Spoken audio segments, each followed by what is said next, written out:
Hello everybody and welcome to the TripleJump podcast. It's a video game podcast. My name is Ashton. Breaking news, I'm Brian Bumpiss. What's up? I'm Dick Mycinko. That's right. They're here now. Yep. Yeah. Hello. Hello, both. Nice to meet Nice you. to see you again. Yeah. We did see You gave me didn't the we? job. We did you the hired contract. me. Oh, the Yeah, contact. yeah. Yes. Contact. The contact, yeah. which still sits next to my desk, as blood a on it. memory has got blood on it. Yeah. You guys hired me 3 years ago now, and I've not seen you since. No. It's lovely to We've see shared you. a single moment of screen time in Ashton's first video. She was facing away from the camera, Yeah. and we were fleeing. Yeah. We were Yes, exiting. that's Yes. true. We Yeah. were. Exit Yeah. stage, whatever Stage direction. Yeah, something, stage yeah. sky for you. Oh, yes, Yeah. I flew off into Yeah, the sky, yeah, didn't yeah. I? What have you been up to, Brian, in the past few Yeah. years? Covering all sorts. A lot's happened since then. Yeah. The pandemic had started, but there's been lots of post-pandemic things to cover. There's been lots of international incidents. Yeah. There's a general election coming up. I'm a busy man. To be honest, it's a bit inconvenient this month being my time back here. But you know what? I'm a professional, Pulitzer Prize winner, so I can do both. What have you been up What to? have you been up to? Just war crimes, just doing More war crimes, just yeah. getting really good at them. Cool. Shooting assholes who are still twitching. Yeah. Yeah. I was going to repeat any one of the lines from my famous video game Rogue Warrior, but I actually can't. Thinking about it, I was like, what's a quote that I could say? But I can't. No. Because Yeah. they're too blue for this Obscene. podcast. You have to censor yourself. I do. I You absolutely have to be do. really strong. But it's nice to be back. The only reason we are back, though, is because those two numpties, Ben and Peter, were joint so bad at predictions that they had to go away for a month. So Yeah. we're here with Ashton. Yes. For the foreseeable. Well, for a month. For a month. For the foreseeable For month. the foreseeable month. We'll see if they come back. That's all I'm Well, saying. that's true. Yeah, we don't know Yeah. what they're up to, so they could be having a lovely time on their month off. But yes, these two are here. They're here for all content except lists. So get ready for this look on all content. Yeah. Yeah. Smartening the place up a bit. I I would argue. think so. Absolutely. I think so. My military clothes, they haven't arrived yet. No. No. But I understand You that they're shipped them on off. their way. Yeah. They are. I think I've heard that they are here somewhere, but no one can find them because Yeah, they're they're They're camo. invisible. Yeah. Yeah, That's yeah, the thing. They're camo. Yeah. To use your dick sense to sniff them out. yeah. My dick sense is tingling. Awful. I understand though that because it's a video game podcast, we have some sort of sponsor. Yes. that was there when we were here last time. Yeah. There was a Yeah, I think sponsor in so. place. Yeah. So if I'm remembering right, is it you? Oh, I it have says it. that Yes, you yes, have yes. it. They sent Okay. it. They forwarded it on to me because Ben and Peter weren't here. So it's a horror game that's coming out very, very soon. Okay. And it's specifically kind of aimed at a certain group of people who make video games, Yeah. developers, if you will. And it's about like someone is coming for them and their jobs. So coming next week is Phil Makes the Reap. He's gonna reap some developers. Phil makes the reap. Yeah, so you're playing as a developer on an oil rig, and you are trying to avoid Phil, who's trying to take your job away and shut down your studio. Right. He does. He loves that. He loves he doing does. it. He really does. You have to avoid him by hiding from him, and he'll walk around saying, "Hey gamers, hey gamers." Hey, gamers. You can hear him coming, so you have to run away from him. That is scary. That sounds scary. Yeah, it's not real, so you What? haven't got to get too Oh. scared about it. Can I ask what was that? What was that? Still Wakes the Deep. It's the Chinese Rooms new. It was shown at the oil rig one. one of Yes. the shows. Yes. Okay. It wasn't. That was Dredge.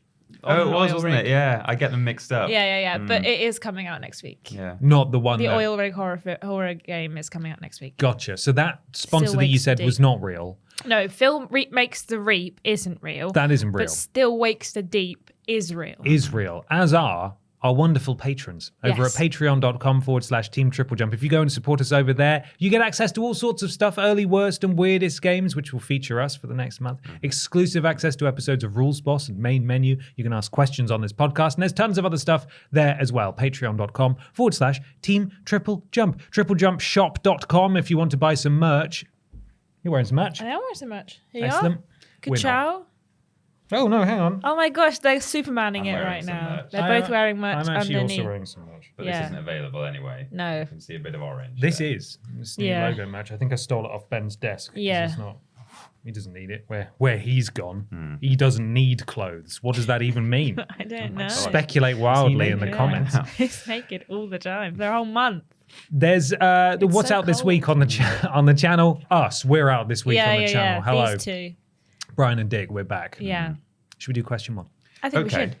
This is a question from Dan Wilson, who says, "Hi Bap, following Sunday's showcase of the next Call of Duty, it's been revealed now that the next installment will be a whopping 300 GBs of installation and require a continuous internet connection to function, even in offline campaign. Boo. As AAA titles get more sophisticated, it's inevitable the installations will continue to increase in size. But is this too much? Should there be more done to optimize installations, or possibly options to scale install sizes back when people don't have the technology, e.g. high-spec TV, to see the benefits?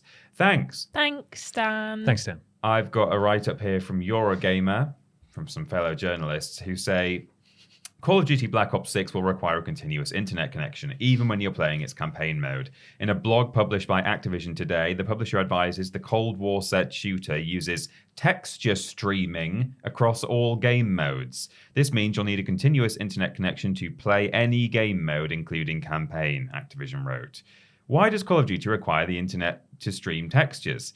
Activision's answer is twofold, in that it allows the highest quality visuals while also reducing the game's overall storage space on your hard drive. And that's despite it being 309.85 gigabytes in total. So it could have been even bigger, basically, is the summary there. Yeah. There has been an update on this, by the way. Breaking news. Breaking news. I missed this scoop. This is a follow-up on Eurogamer itself. And this is a quote from Activision / the Call of Duty team on Twitter /X.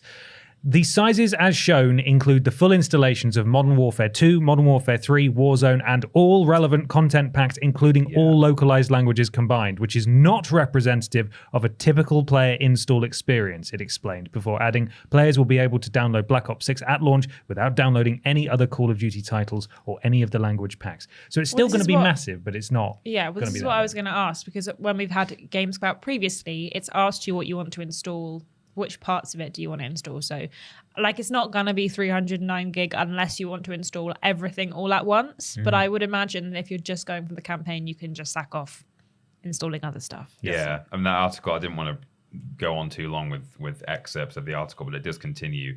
How much of this 309 gigabytes is required versus it being the footprint of not just Black Ops 6, but other Call of Duty HQ components such as Warzone? How big would it have been without always online texture streaming? And is keeping your console always online, even just to play a campaign, really a better alternative? So that, although it is probably, or it is true that the 309 gigs doesn't refer merely to any base installation of the game, and that has been clarified. What does still appear to be the case is that you will have to always be online, even for the campaign mode, because they are streaming the textures to your console, apparently, which is baffling. I think Dan Wilson kind of hits the nail on the head, though, in the question, which is simply that AAA titles are getting more sophisticated. And unfortunately, I don't think things are moving in parallel in terms of the technology with the speed and convenience of installing such a large game onto your console. Back in look how grey this hair is. Back in the good old days, you could stick a disc in your console and the game would just run immediately. Now, you have to install things. And unfortunately, we're at the point where installing something, certainly in my experience, I don't have that bad internet. It's good enough to stream very smoothly from home. It takes, sometimes an hour or more to install a particularly large game, which is not convenient at all, to say the least. So I would like to think that we will get to a point where these things kind of converge a bit better and the technology is there to have much quicker installations. But yeah, frankly, Dan, you are correct. Games are only going to get bigger and bigger, and a Blu-ray disc, I did some research, can only hold approximately 50 gigabytes. That's a dual layer Blu-ray disc, whatever that means. Pathetic. Yeah, pathetic. And games are, on average about that size nowadays. And that's just a sort of a standard single player game. So I think these kind of things are inevitable at the moment until internet download speeds improve. I think that there is kind of an issue. There's two issues with this. The first issue being that it's terrible for game preservation if only 50 gig of a game is on the disc and the rest of the game, the other 250 gig, like completely ignoring that you can install bits and pieces. If you install all of it, the entire game, 300 gig, if only 50 gig of that is on the disc, then this other 250 gig is essentially can be lost to time, should that be an issue. I also think the issue with the always online texture streaming is, again, if this game, lasts a really long time, becomes an issue with, well, if they stop beaming them textures, then how do you play the game? Like, everything how just is it turns into a checkerboard. Yeah, exactly. Well, so that's the kind of one major issue. And I do think the second relatively interesting issue is the fact that not everyone has fantastic internet speeds, and some people will just want to play the campaign. And if you are required to have a good internet speed in order to just see a good looking game, does that limit your game experience for a bunch of people who don't have very high speed internet? Because there's people who haven't got high speed internet because they either can't afford to have the best, which is obviously a big shame because they're so expensive nowadays. They maybe can't get high speed internet where they live, or potentially this is kind of real niche, but if they're in student halls, I distinctly remember my student hall's Wi-Fi being absolute trash. And if you're someone at university, you might not be able to get those decent textures because you're stuck in uni halls. So I think there's a few issues with that aspect of it on its own, in terms of how accessible that's going to be to everyone.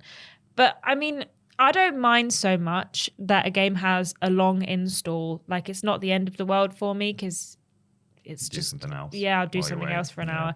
But I just do think that I worry more about game preservation and that side of the halfway installed, halfway downloaded kind of thing that we've got going on at the moment. But I just don't think there's a data device that will hold a big enough amount of gig to make it all be on a disc. And we're moving away from discs anyway, even if there was a magic disc that could hold 150 gig or something. Not going to do it anymore.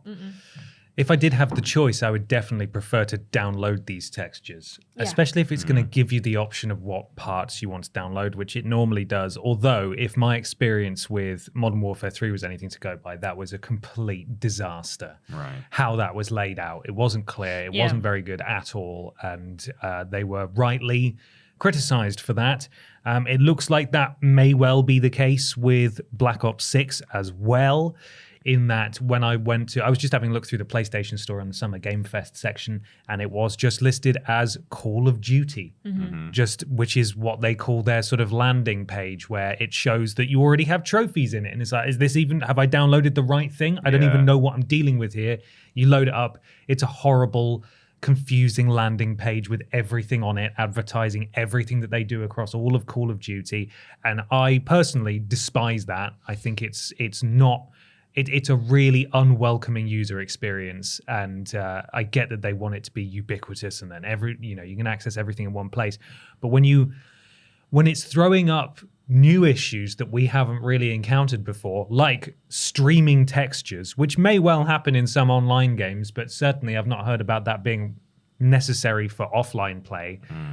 It's widely agreed that people don't want to have an online connection for single player games. And that should be maintained here. So I start to question whether it actually is there much truth to their statement at all. And actually they do just want you online to play the Call of Duty that you have. I don't like it. I think it's crap. I don't really know what the solution is if we're entering an age now where we're going to have to stream parts of our game as we're playing them. Because there was, what was it? I think it's the Handsome Collection. For Borderlands lets you download an optional texture pack, which improves the textures of everything. If they said, It's online only because we want all that data. We want to harvest some statistics from you while you're playing, and you got stream textures. I'm afraid. Then I would be really cross about that, and I can't believe for a second that there couldn't be an option made available to download these textures. Yes, you may end up with a game that's bloody massive. Mm-hmm. Yeah. Call of Duty is perhaps, and Activision are perhaps the worst perpetrators of bloated game sizes. They are humongous. They always make the headlines every single time they release a game about how massive it's going to be, even if, as we clarified, and as they clarified, that the 309 gigabytes isn't necessarily representative of a usual person. Mm-hmm. We're still talking probably at least 150 gigabytes, maybe 200. It's going to be absurd. So let me, as someone who only wants to play the campaign, download the campaign and any relevant texture pack files and just play that. Yeah. That's all I want. That should be their first priority in ensuring a decent experience for their players. To play devil's avocado here. Yes. Do you think that they kind of are saying you have to be online because the vast majority of people who will play these games will have an online connection regardless of whether they're playing the game or not? Like, I was thinking, well, my PlayStation is nearly always, like 99.9% of the time, connected to the internet anyway. Yeah. So maybe they're thinking, well, if you're going to have the internet connection, why don't we save us a job and just stream it over the internet? I'm wondering if they're like, well, everyone who plays the game has internet, so it's almost certainly there's definitely an element of them cutting corners. Like, yeah, it'll just be easier. Just do it, We know that everyone who's going to play Call of Duty is going to have an online connection anyway, but this is still the issue that that lots of PC players have had. Like, I can't really imagine many scenarios where a PC player would not be connected to the internet, but I can imagine a few where console players might not be connected to the internet. And PC players have been battling online DRM bollocks for years and years and years, not because it's to play devil's avocado again, like, well, I'm online anyway, whatever. It's because of the principle of the thing as much as anything else. Like, you should not need this. This is not necessary. It feels like an overreach.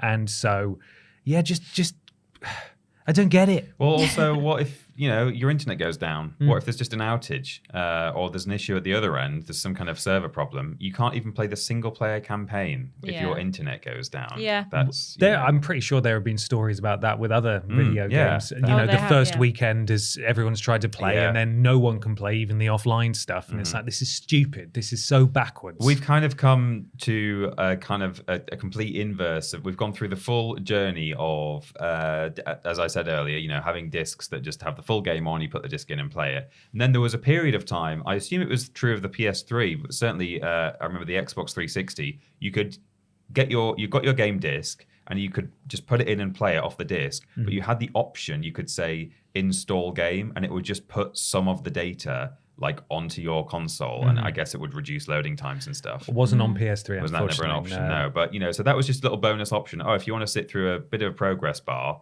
install some of the game to your console, it'll help things. And now we've come to completely the other end of the spectrum, where now there's seemingly not even an option to install, for example, these textures. This is always going to be on some server somewhere or on a cloud. There should just be the option to do it, as you say. If I want to take up an extra 50 gig or 100 gig on my console to not have to be online, just allow me to choose to do that. Yeah.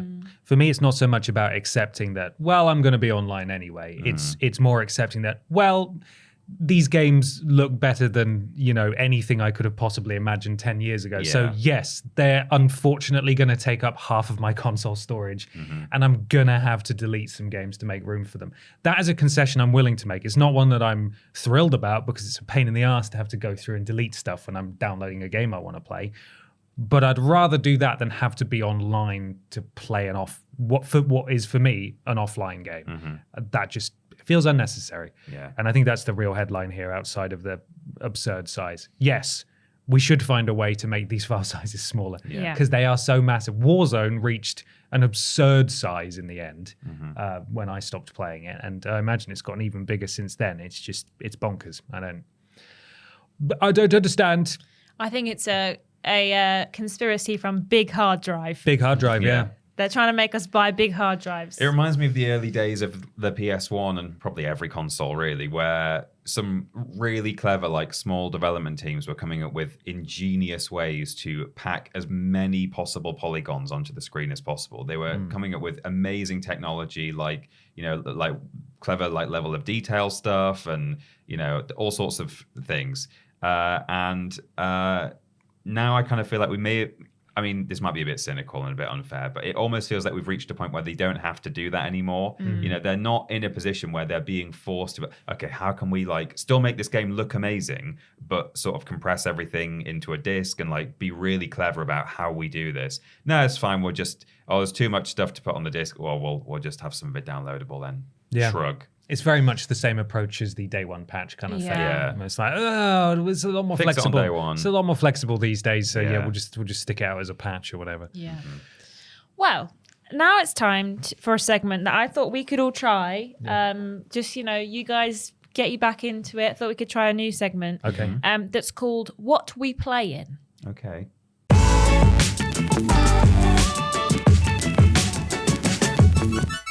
It's What We Playin time. Time to talk about the games what we have been playing. Peter, what have you been? No, where's he gone? He does not hear. Sorry. It's Brian. It said that on my paper. That was Oh, really weird. sorry. I was It's just because- reading off the... Peter, what It's have you been because playing? God. It's an outdated... It's outdated. It's an outdated document. Yeah, because I wasn't sure who was Whoops. obviously going to be here, you know. So Brian, what are you playing? Thanks for asking, Ben. Sorry. Whoa. Dick. Again, it says that on Yeah, there. it does say it on there. paper. Well, people might not know, but part of the punishment is not only that Ben and Peter can't come into work anymore, but they're not even at their own houses. No. We are staying at their homes. Brian's living with Peter's wife. I'm living with his wife. She's lovely. He even gave me the wedding ring. It's really awful. Yeah. Yeah. So I have been continuing a couple of playthroughs that Peter has been doing in his house. That must have been confusing. It's very confusing, and he's going to be really pissed off because I finished both of them. Oh my God. man. So I finished a playthrough that he's been doing, a replay of Crash Team Racing Nitro Fueled. He had a great time doing that, and so did I. Lovely. I've now had more than enough of that game. It was good while it lasted, but I will now put it aside, maybe forever or, you know, some years. But it was good.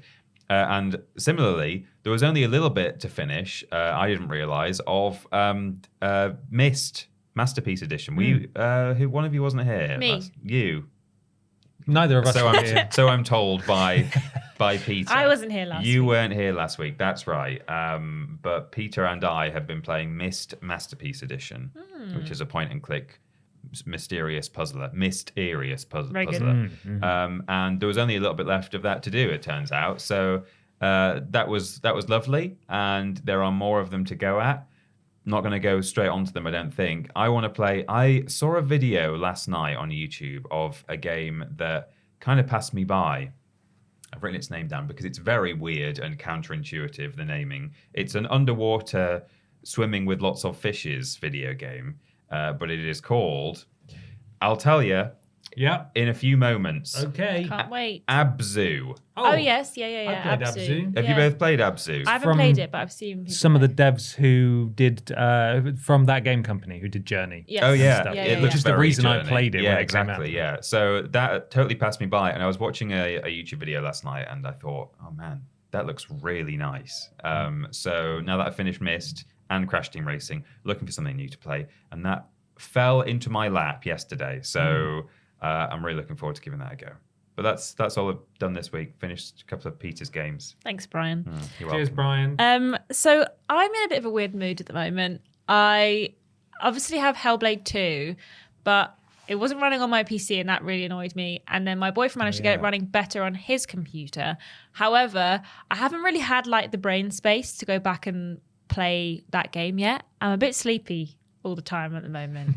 And I was like, I want to finish it and I want to keep playing it, but I just can't bring myself to get back into that space yet. So on the complete flip side of a game like Hellblade 2, I've been playing Rolling Hills, Make Sushi, Make Friends. Oh, that sounds delightful. I saw it on on my YouTube adverts when I wasn't feeling so well last week. And I was like, what's this? And you play as a little robot who makes sushi and make friends. I think I've seen that, actually. You may have done. Yeah. And it was on PlayStation, but it's also on Game Pass. So I installed it, and then I sat and just kind of mindlessly ran around as a little robot making sushi and making friends. And I've just kind of dipped into that every now and then and just kind of played like half an hour of it and then got bored and turned it off. But I've also played some Dave the Diver. It's a big sushi restaurant running themed stack of games for me. Do you hate fish? Answer the question. Do you hate fish? Hate them. Kill them. Hate them all. I think the ocean should be empty. Drain the swamp. Drain them. But yes, that's what I'm planning to do. But I'm in a weird in between stage again where I feel like I don't really know what it is I want to play, and I'm not feeling particularly enthralled by anything at the moment. I've been kind of dipping and dabbing into Fallout 76. Dipping and dab. Whoa, Jesus. You hit my activation trigger phrase. word. Yeah. Cold War was hard. But yeah, I've been kind of dipping into it and dabbing into it. But I haven't really sunk that much time into it. I'm just I'm in a bit of a weird in-between phase right now with games. I'm kind of just taking bits and pieces, but something needs to come along and grab me by the face and say, this is the game you're going to be into for the next few weeks. So waiting for that. I need to sort my name badge out. Yeah, it's pretty old. I might have to retire this one because it's all dog-eared and curled and it keeps disappearing around on itself. Yeah. I'm in a similar space at the moment, game-wise. I don't really know what I want to play, and so I sampled a sort of tasting menu of games recently, and precisely none of them have grabbed me, but I have played a few things. So I saw some family over the weekend, and obviously needed a Wells Interactive game to play to pass some time. Yeah. So I played through most of, again, I Saw Black Clouds, which I think is just one of the worst ones they've done. What a random one to pick.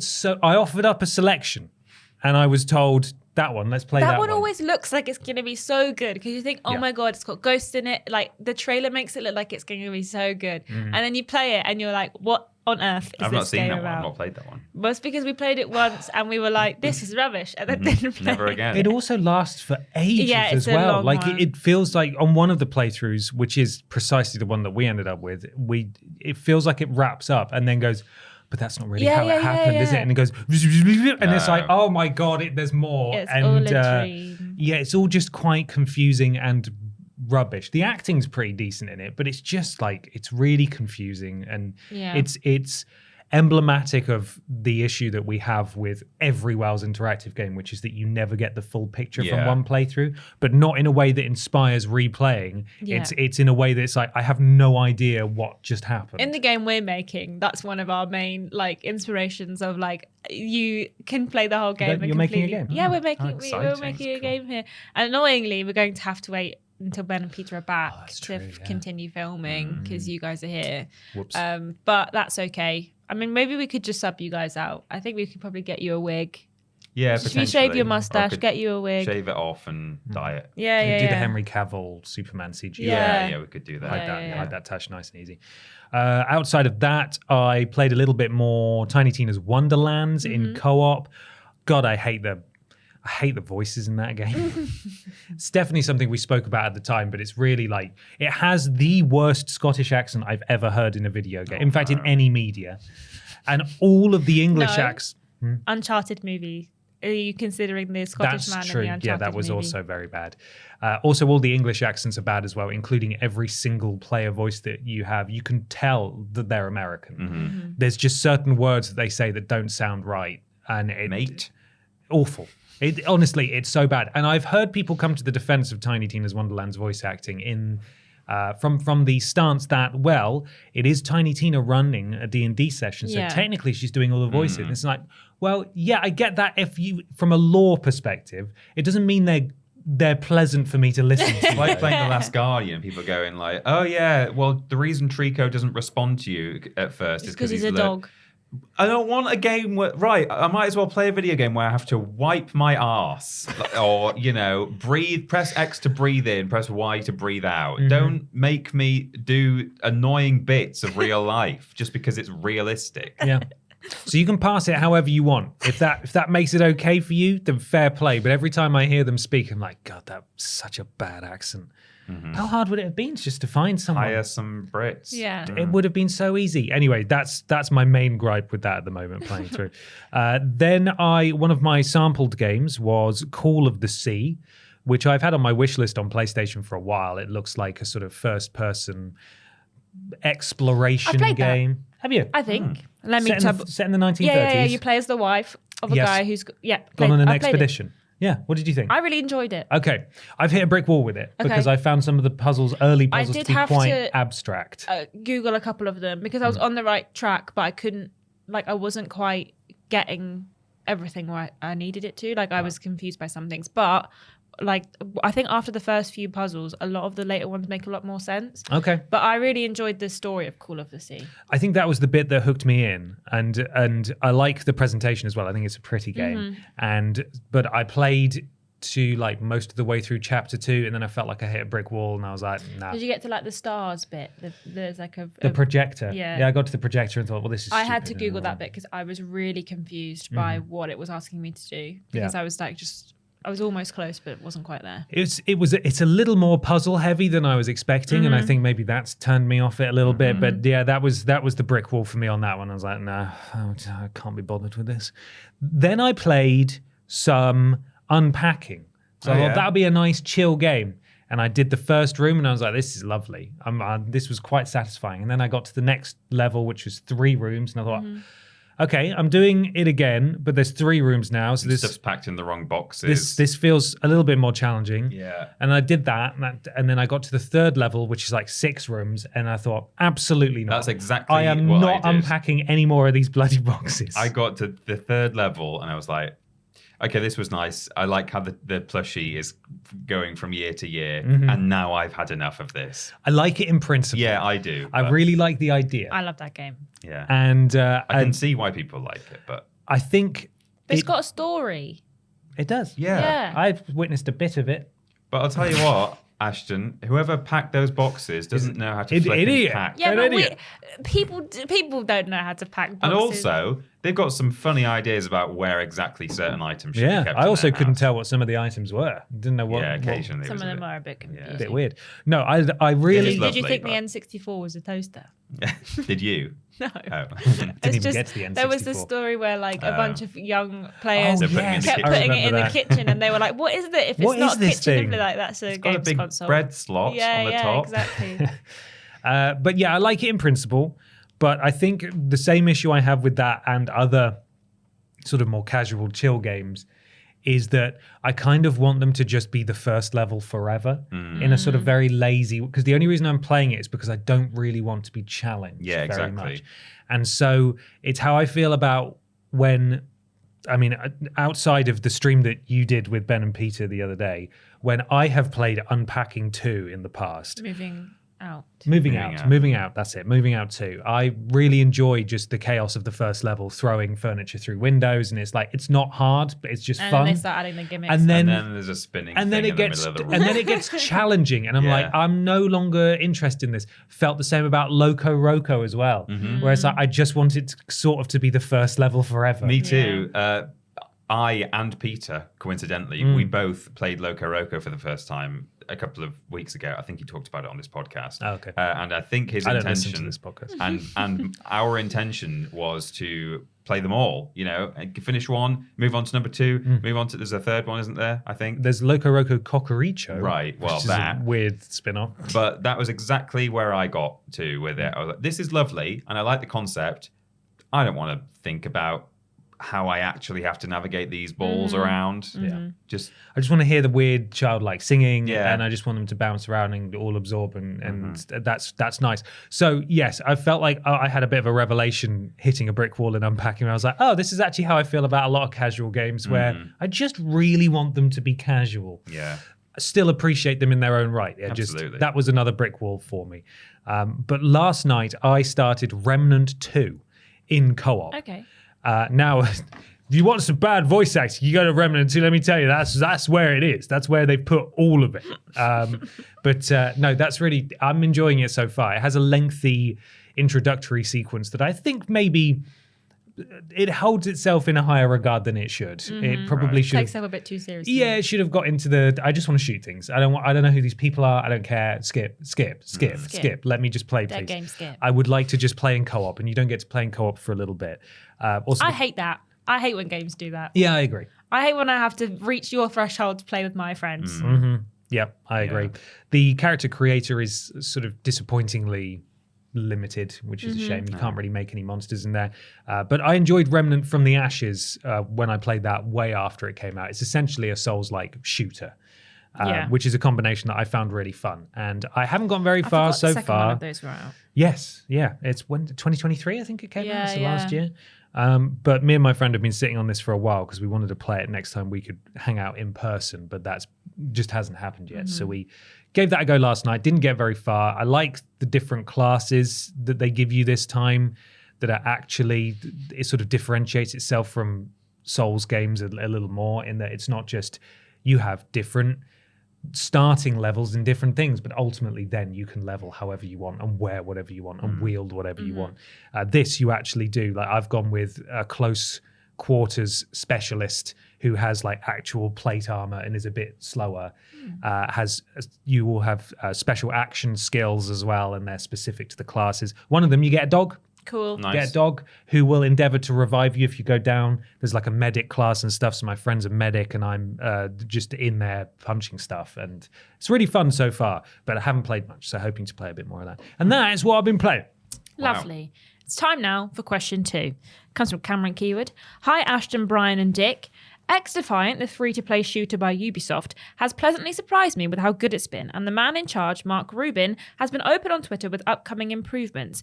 Do you think this is a good precedent to take? Should every game have an open communication with their... Oh, I'm going to sneeze. Should every game having an open communication with their players be standard in this day and age? Well done, you made it. You can do it?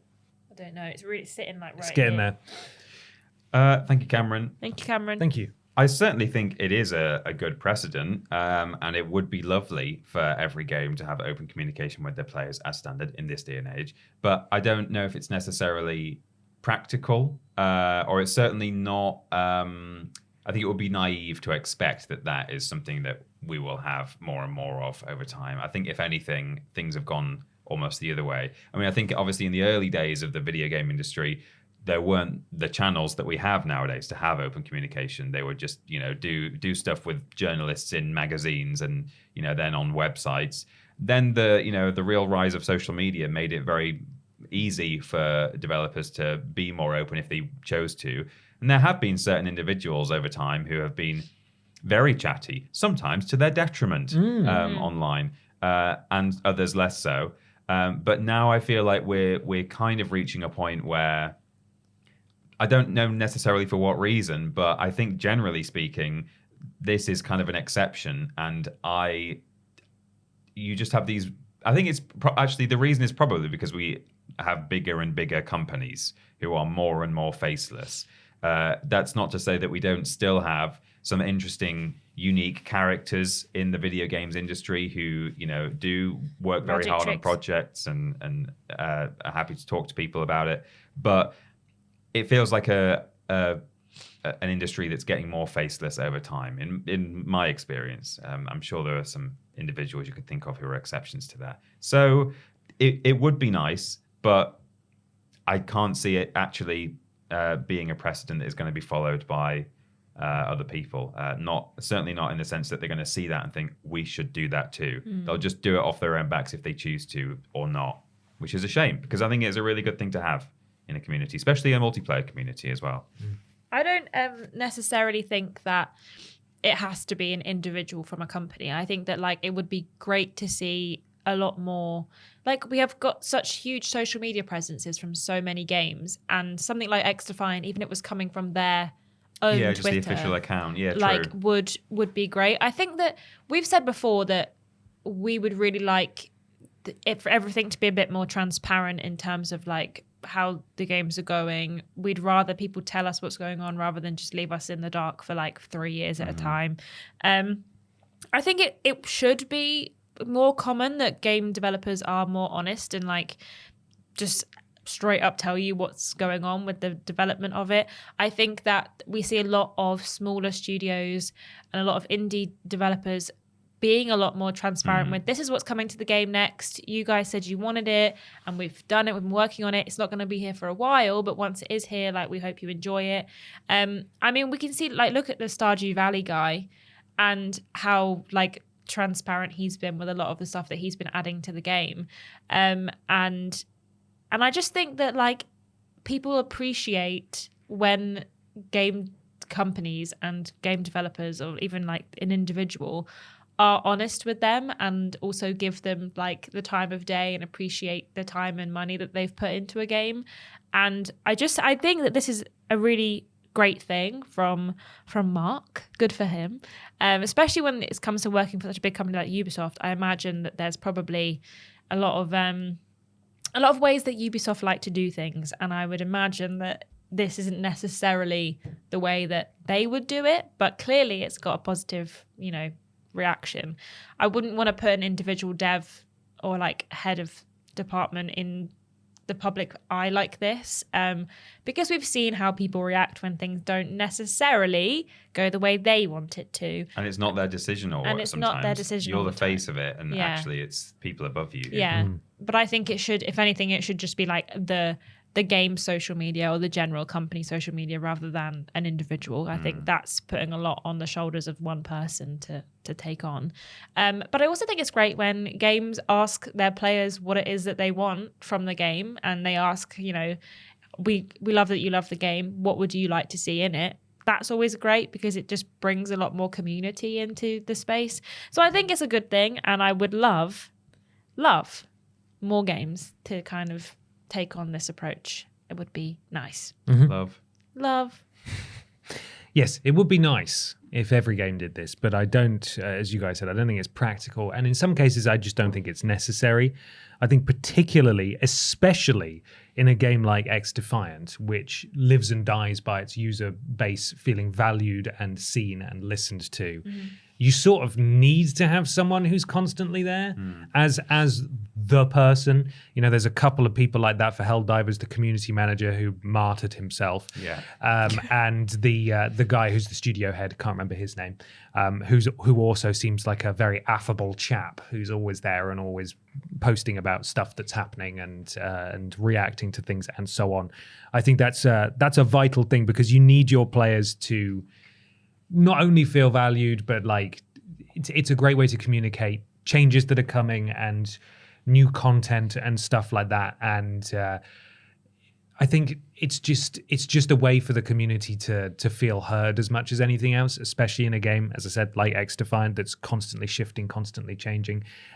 It's not the kind of game that can exist on its own without any kind of interactivity. And if players don't feel like they're being listened to, then they're not going to play it anymore, and the game's just going to stop. So it's almost like if someone doesn't want to volunteer to be the face of the game or the voice of the game, you almost need to get some social media manager to invent a person. Yeah. And I wouldn't be shocked if that hasn't happened. Inventing just a person who is the person associated by the community with the game that they can tweet and interact with. I don't think you're going to get that from God of War or any sort of big single player game, but certainly a live service game. I think a live service, it makes complete You definitely sense. need that, And I think it's symptomatic, particularly in the single player world as well, of the fact that games are announced so early nowadays as well. On top of the fact that a single player game isn't going to necessarily have regular updates after it comes out. So post release, there's not going to be a lot of reason for you to be, talking about it a lot. And before release, if something is announced 4 or 5 years ahead of time, people can feel like, well, why is there now just radio silence since you showed us that little teaser trailer about this thing? I mean, sometimes there's nothing to tell because you're working on probably what is like quite relatively speaking, boring, background, engine stuff or whatever, or all we've been doing for the past 2 months is making some animations for characters or whatever it is that goes on. So there's not always going to be stuff to talk about in the lead up to a game's release. And if it's a single player game, then after it comes out, there might not be a lot to talk about as well. Perhaps just hey, here's some photo mode stuff from the community and we've got some DLC coming next year. Other than that, you're not going to have this because there's no need for it, really. Mm-hmm. Absolutely. Well, it's time for something a little bit peculiar. But right up your alley, Brian. I was thinking that, yeah. It's news. It's weird news. Oh!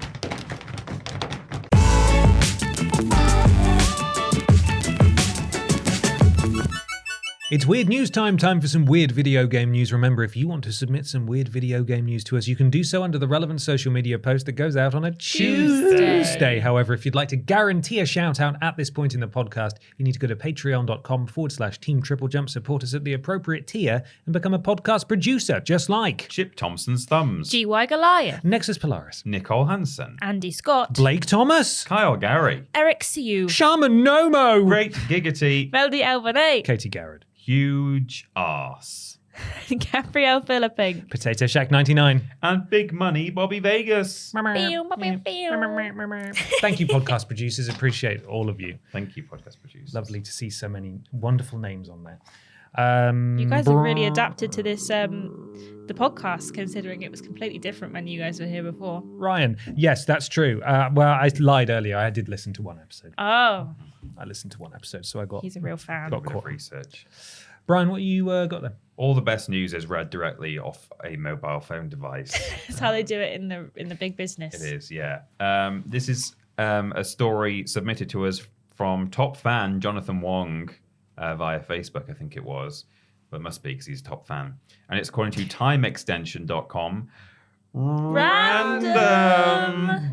Hilarious Puyo Puyo Sun review. Mistake. Hilarious Puyo Puyo Sun review. Mistake. Resurfaces online. Or should that say, Dick Sun? It will all become clear. I bloody well hope that so. was the subheading. Sure. There. Everybody makes mistakes. And when it comes Everybody has those days. Yeah, indeed. And when it comes to video game journalists, we're probably at the top of that list, says Jack Yarwood. But with the arrival of online publishing, it's become easier than ever for us writers to issue corrections whenever we do screw up, thanks to the ability to constantly update and alter our work. Unfortunately, though, this wasn't really the case for our predecessors working in print back in the 90s, who often had to live with their mistakes, no matter how bad or embarrassing they could be. The reason we're saying all this is because a review of Puyo Puyo Sun for the Sega Saturn seems to be doing the rounds online again, thanks to YouTuber Kenny Lauderdale, where the author made the strange and hilarious error of accidentally renaming the game Lijdkijk Sun. LJIDKIJIDK. Okay. Cool. Sun. Did he have a stroke? Well, the reason was that he misinterpreted the Japanese hiragana. Am I saying that right? The Japanese symbols for Puyo Puyo, and thought that they were written in the English alphabet. Oh, God. So he thought they were a bunch of the letters from the Latin alphabet rather than the Japanese one. So here is the screenshot. I'm just loading it up. He thought it was called that at the top. I see. Yeah, I suppose it's an uppercase I. I get it. And yeah, then the red text at the bottom is like what it said. That says Puyo Puyo. He just thought it was a fun font. A fun font, yeah. What? I don't know how you could, because it doesn't even look. Question that. What on earth? It doesn't even. The D's and K's are. They're not D's and K's, but they would be merged together if they were. God, this font's terrible. How's anyone going to know what it's called? Even if I thought that was actually written in the Latin alphabet, I wouldn't be able to read exactly what it said, and therefore I would have to somehow look it up or contact someone to just double check. Is it Ijdik, or is it Lujuj? And then they would probably say to me, no, it's Puyo. It doesn't look anything like that. Are you all right? Yeah, but yeah, that's what happened, unfortunately. Wow. That's basically the story. Someone rediscovered the thing from the magazine, and it's now been doing the rounds again. But that's funny and weird. It is. It's a bit like how Ripto was named in Spyro. Ripto, the villain of Spyro 2, got his name because Spyro the Dragon, or Spyro, when written in Japanese in the PS1 release, basically says Ripto. And they're like, oh, Ripto, that's a good name. And then in the sequel, that's what they called the villain. But that was intentional. Yes. Yeah. Yes. I have some news. It comes from James Matthews, no relation, on Facebook. It was from Kotaku by Kenneth Shepherd. Multiversus patronizes losers by making them fight bots. Losers. Players are reporting that the Warner Brothers crossover places them against bots after losing too many fights. Oh. Most games tell you to get good by giving you a game over screen. Multiversus, the newly re-released Warner Bros. Crossover fighter, has something else in mind. What if players who lose too much get dumped into a different online queue that stop them from playing against other humans? That's a solution Multiversus seems to have gone with, and players aren't thrilled about it. Oh. I think this is very funny. Players have sporadically reported on the Multiversus subreddit instances of getting paired up against bots after losing too many matches. But as more players are trying out the game, the criticism is starting to gain steam. Reddit user LionSnuggler69 says they spent hours in bot jail, unable to play against real people after doing team rounds with a friend who was new to Multiversus. This has got to be the most patronizing thing I've ever experienced in a game, they said. I have over 200 hours in the game. My main isn't strong in the meta, but I love playing them. Unfortunately, this now means I get robbed of the experience of playing with the community. I was such a fan of this game. I wanted to believe in it despite everything. But this pity queue is absolutely unacceptable. Why not just matchmake those people with each other? Too hard. Bot jail. Some fans pointed out that it may be a mercy mechanic, so people can accomplish their in-game quests without having to beat real players. But that didn't make it feel any less insulting to find yourself fighting bots after a rough night. There should be an opt-out option in the settings, Goo Red Speakers wrote on Reddit. I don't mind losing 10 times in a row while learning a new fighter, but I hate having my time wasted on easy mode bots. At the moment, the number of matches you have to lose before bots start showing up in the queue seems fairly low. Some players report facing bots after just 2 losses, even with an above-average win rate across the whole game. Wow. While Multiversus' intentions may be good, it seems like the community isn't thrilled with the implementation.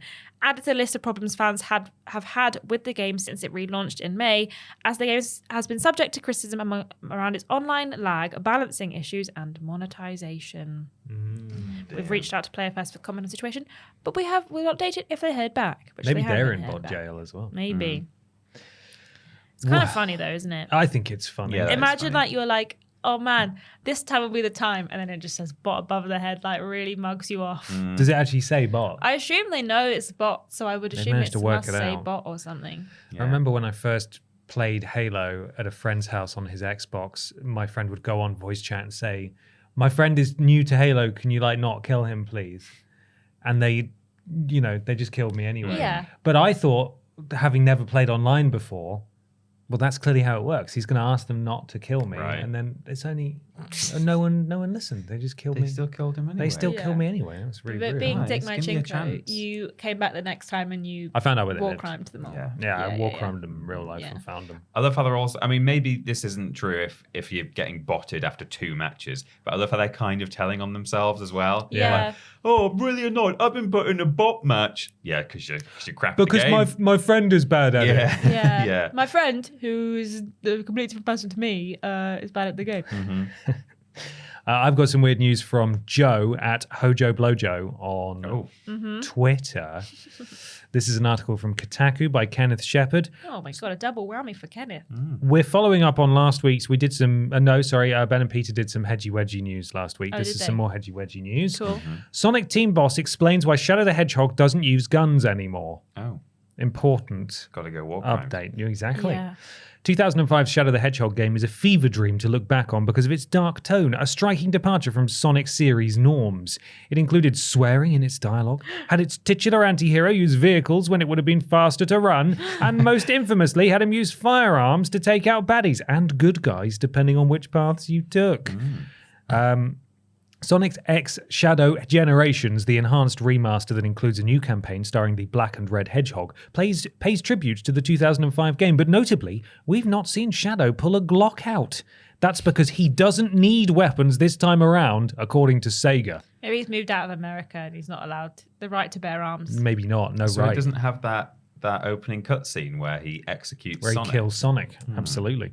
In an interview with VGC, Sonic team head Takashi Iizuka explained that in the team's mind, Shadow used firearms and vehicles out of necessity for the situation. But Iizuka also says that he doesn't actually need a gun because he's powerful enough on his own. Like you.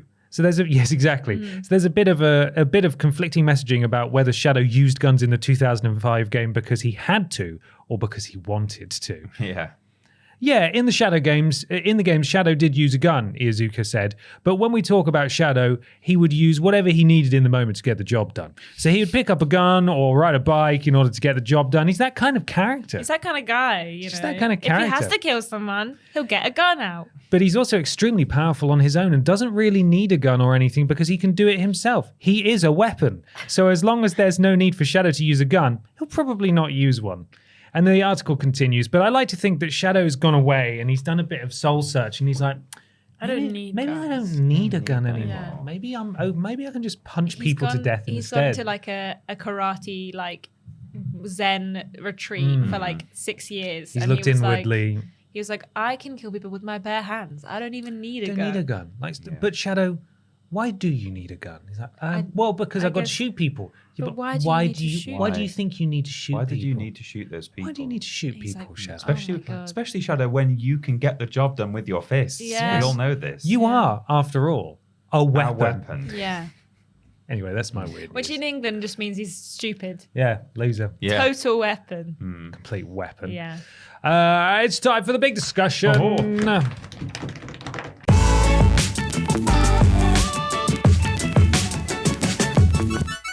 It's big discussion time. Time for the big video game discussion that this week comes courtesy of Cormoran Strike. Oh, get down. Hi, Bap. It's actually Dab. Wow. It is. Dick It's Ashton true. Bryan. Yeah. Or bad. Team Bad. Team bad. Hi, Team Bad. Now that we've had the major shows for Summer Game Fest and the Xbox Showcase, what did you think about them? Good, bad, mediocre? Does it say anything about the future of the industry in the short or medium term? Now, Ashton, you along with Peter and Ben, or a combination of those two, watched Future Games Show, SGF opening Summer Showcase, whatever the hell it was called, and the Xbox Summer Game Showcase. Fest is what it's called. Didn't it have a special name, like Opening Night Live? No, that's the No? Gamescom. Okay, well, I know it's that as well. I just thought maybe it hadn't. No, Anyway, no. it doesn't matter. So the three of them. Yes. And reacted. The reaction's now live on the VODs channel if you want to go and see those. Yeah. That was a good larf. We've got some notes written down for Summer Game Fest and Xbox in terms of the Yes. stuff that was announced, but we're not going to cover in this big discussion every single announcement from every single show. No. That'd be too many. There is too many. We'll be here forever. However, did you guys go on to watch any of the other conferences outside of the ones that were streamed? I have watched the Devolver Direct. I have watched about 3/4 of the Wholesome Direct while I was making dinner. And I also watched about an hour and a half of PC Gamer before I had to go to bed because I was too sleepy. Right. So I've watched bits and pieces of other ones. I've seen the odd trailer that was initially shown at those shows, but the only other one I watched in full was Ubisoft. Oh yes, I've watched Ubisoft as well. Yeah. So I watched Wholesome Direct, and I thought it was really lovely. And I was actually quite inspired by just how many 1 or 2 person teams were Yeah. making games. Yeah, it yeah. kind of makes me want to make my own game, Yeah. but with absolutely zero knowledge of how to Yeah. make games. Just download Unreal Engine and just Figure it out. muck about. Yeah. Make a walking sim. Yeah. Not to, plop on the genre, but that does feel like the most achievable genre to potentially put a game out in. Yeah, there was some really lovely games on show at Wholesome Games. I went on my Steam after I'd watched it and like wishlisted a whole bunch of them because there were some really nice looking ones, and it wasn't just full of farming sims like it has been in previous years. There was kind of quite a lot of variety, which was nice. There are a lot of the comments under the Wholesome Direct where I'm only half an hour into this and I have like 25 games on my wish list on Steam. Like it's mad, and that was nice. It was nice to see people from within the Wholesome streaming community as well, hosting duties for bits of it. Yeah, that was nice. Devolver Digital was amazing. I really enjoyed it. Set in Britain, this time, just a really complete English, like a sort of house. A thriller. Yeah, it wasn't parodying any kind of showcase this time around. It was just an obsessive fan of fictional Devolver Digital mascot Volvi for his birthday. Yes, he was throwing him a birthday party. That was honestly really entertaining to watch. However, I will say the same thing that I say every year about Devolver Digital. That is said every year. I haven't been here every year about Devolver Digital conferences, in that I think the showcase itself massively overshadows the games that are shown. Yeah. So much so that I can't actually remember a single thing that was shown. Well, there was the Cult of the Lamb co-op. You're right, yes. DLC update. There was a game called Crush Hour, which we also saw at Future Game Show. That is where you run like a Love Island type thing. Oh yes, but it's and you're trying to like something meet dark the, going on. and you're trying to meet the requirements of your audience. So it's like the dads are watching, so they want shots of the grill, like things being barbecued, and then there was that game, and then there was one or two other kind of. There was one with the kicking one they always show. Yeah, the feet one. Yeah. You change your shoes, you do different feet. No look at Plucky Squire yet though. It was on like they had a little Plucky Squire kind of guy being hung up in the weird creepy house that they were in, but no look at Plucky Squire still. Yeah, I saw people saying that in the chat of the main Summer Game Fest event, saying we still haven't seen more Plucky Squire. I'm not sure what's going on with that. It's looked finished for so long, but that's just how these things are presented, isn't it? It was supposed to come out last year and it's supposed to come out early this year, and we still haven't heard anything from them. So Ubisoft Forwards, I must admit, I was pretty wasted when I watched that, and I can't remember specifics, but I do know that there was a lot of Star Wars, and you two came away from it quite impressed, right? Yeah. I mean, they obviously showed it at SGF as well, but if that game comes out and it looks like it has been looking in the trailers, I think we're in for a very good time. Yeah, I think it doesn't look like a Ubisoft game. I think that they've like my issue with the Avatar game was that it was just an Ubisoft world, but you had blue hands instead of flesh-colored hands. But this one looks really interesting, and I think they've come out and said that it's not that long. It's 25 to 30 hours for like the main path, and then everything else could take up to 50 to 60 hours. And I just think it looks really good, and I'm really intrigued by it. I think it looks like it will probably still play like a fairly Ubisoft-ish game, but it's certainly just visually, it doesn't necessarily, you wouldn't look at it and go, that's an Ubi world. And not just because it's a Star Wars world, but even just kind of, it feels almost a bit Uncharted or something like that. I guess it just helps that you've got the third person that immediately kind of separates it from certain things like Far Cry. But yeah, I don't know. It does just look like it's got like heart and character, and it just looks very interesting. So I also think Assassin's Creed Shadows looks really good. We got a longer look at gameplay, and it looks really fast. It looks like a lot more interactive in the environment. Like you can kill them like through a door if you can see their shadows from the lights. And I thought like just watching it, I think I'm way more excited to play as the kind of ninja lady.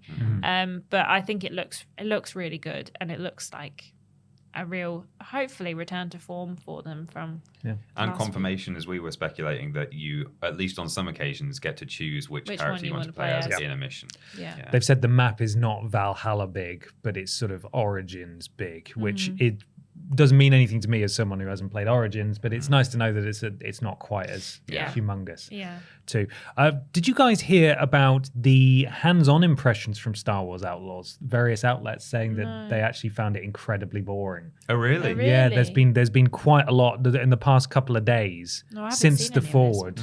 Eurogamer wrote something about it. A lot of them I think actually I saw a write-up or a summary of Eurogamer's write-up on Push Square, right? Because they compared it to 2011's Uncharted Golden Abyss on Vita, right? And they said it was like it's fine, but it feels archaic and old and not very engaging. And I think Ubisoft have since come out and said that that's not the bit that they played isn't representative of the full experience or something. Yeah. So there's like a whole thing that's going. What anyone would say in reaction to that. Exactly. So there might. I mean, I bet it'll still be really fun in an Ubisoft sort of way. Well, it depends what they mean by boring. Like, I'm sure they give the context in the write-up, but if they just mean it's not got as much to go at as we thought, then to me, that's not necessarily a bad thing in and of itself, because I think games are so bloated nowadays. If what I consider to be bloated is what other people maybe consider to be packed with great content, then it might not be a bad thing for me if it is not quite as I think it might have been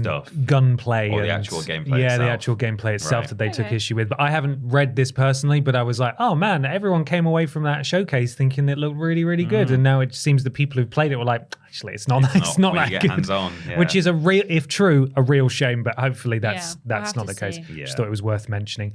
What did you think of? Did either of you watch the Dragon Age stream from? No. Was it last night on Tuesday night? I think. No. I did watch it. I've found it kind of unremarkable. That is another one that has had What have they changed the name to? The something. Dragon Age. The Vanguard. The Vanguard. The Veil. The Veil Guard. What is it? I don't know. It was at Xbox, wasn't it? Yeah. Dragon Age. Dragon Age. The. Oh come on! Vanguard. What is it? It's a bad name. It's got the in it. Yeah, the people don't like. Dragon Age. Veil. Oh, I saw it. Dragon Where Age, is it? The Veil Guard. It's there. We It's were there. close. We were so close. God, that was so hard. It shouldn't be that difficult. There's to so remember. many things on this list, though. Like there's just tons. Dragon Age: The Veil Guard, despite us seeing it as part of Xbox's conference, which we'll get to in a moment, and thinking, "Oh, cool, Dragon Age! Finally, we're seeing that." People were apparently the internet had a disaster over that trailer. It was another. What's it called? What was that? Concord. It was another Concord situation where it had tons of dislikes. Forgot about that.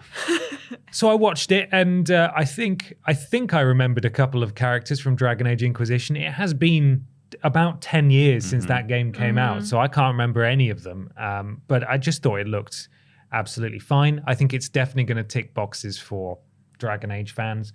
I don't know that it's going to be a big enough of a critical success or a sales commercial success for EA to possibly make the money back that could have been poured into it over such a long development cycle.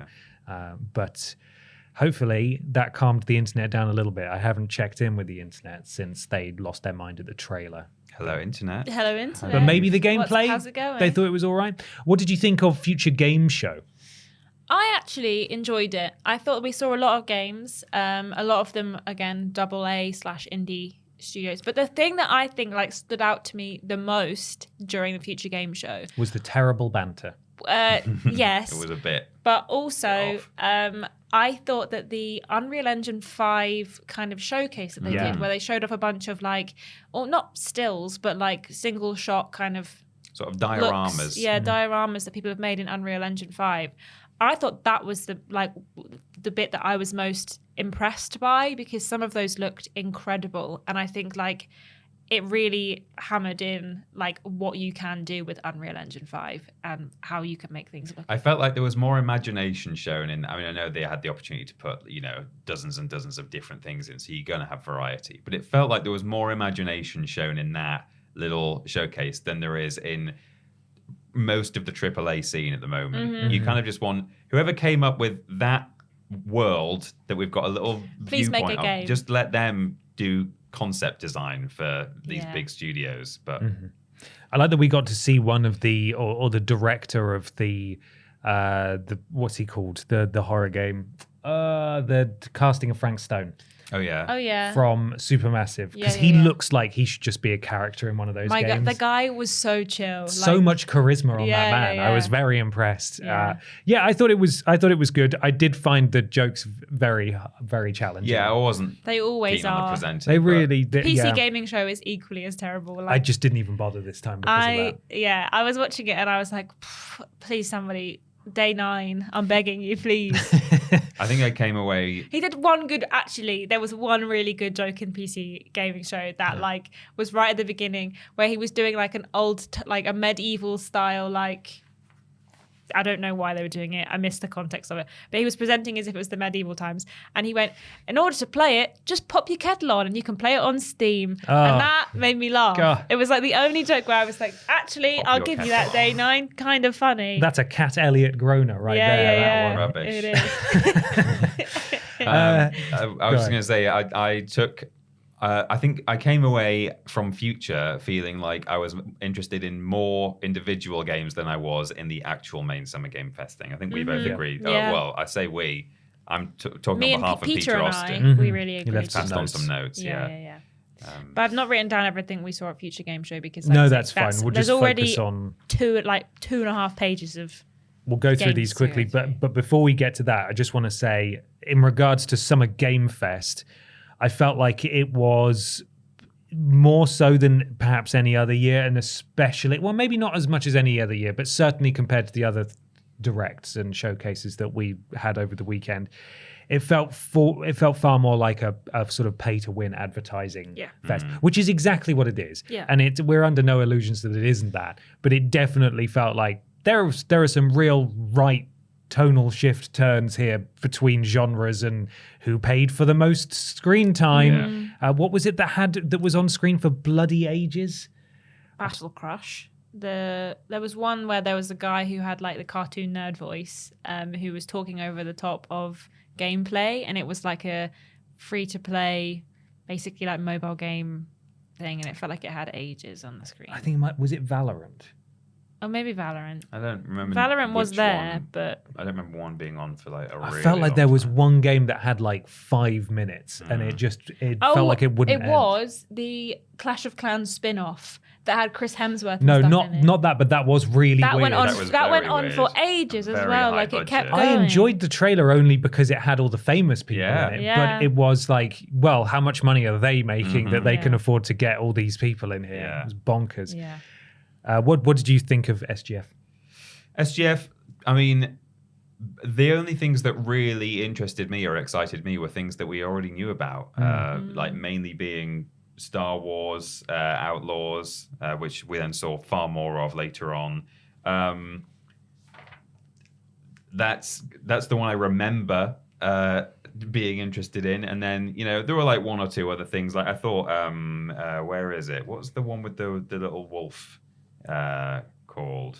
Here it is. Flintlock. Neva or Never. Oh, or Never. Neva. Yeah. Yeah, that looks nice. Yeah. There were a few things like that where I was like, oh, this is a cute little thing. It was the but- ones where like it was not just your standard AAA Yeah, set that had exactly. like an interesting art style or something a bit different that I think made like it was like the light among everything else, because there was just so much that was so samey and Yeah. uninteresting. A lot of guff Boy in and there. Deep. Was a lot of boy and deep, or dear and boy, or Yeah. deep boy is Deep called it. boy. Yeah.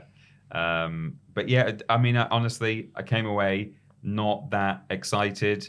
There was enough to kind of keep me switched on throughout. I didn't actually sort of fall asleep, but yeah, I mean, I think it's partly and this was more an issue in the PlayStation showcase, that there are so many things now that are really big in gaming that just aren't for me. Yeah. I've never been into my Souls-likes, my Soulsborns.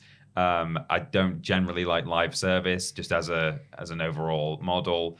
And battle hero shooters as well, not for me. And it felt like there's just so much of that nowadays. So Yeah. There was definitely a few themes, I think, going through the weekend. One of them being Souls lights, /likes, lots of Eldritch stuff. monsters. We've kind of leaned back into that. It felt like we were going through zombies for a bit, and then there was loads of space games. And now there's loads of Eldritch horrors. Yeah. But there's definitely kind of a few diamonds in the rough. Diamonds in the rough, I think. What do you think of Xbox?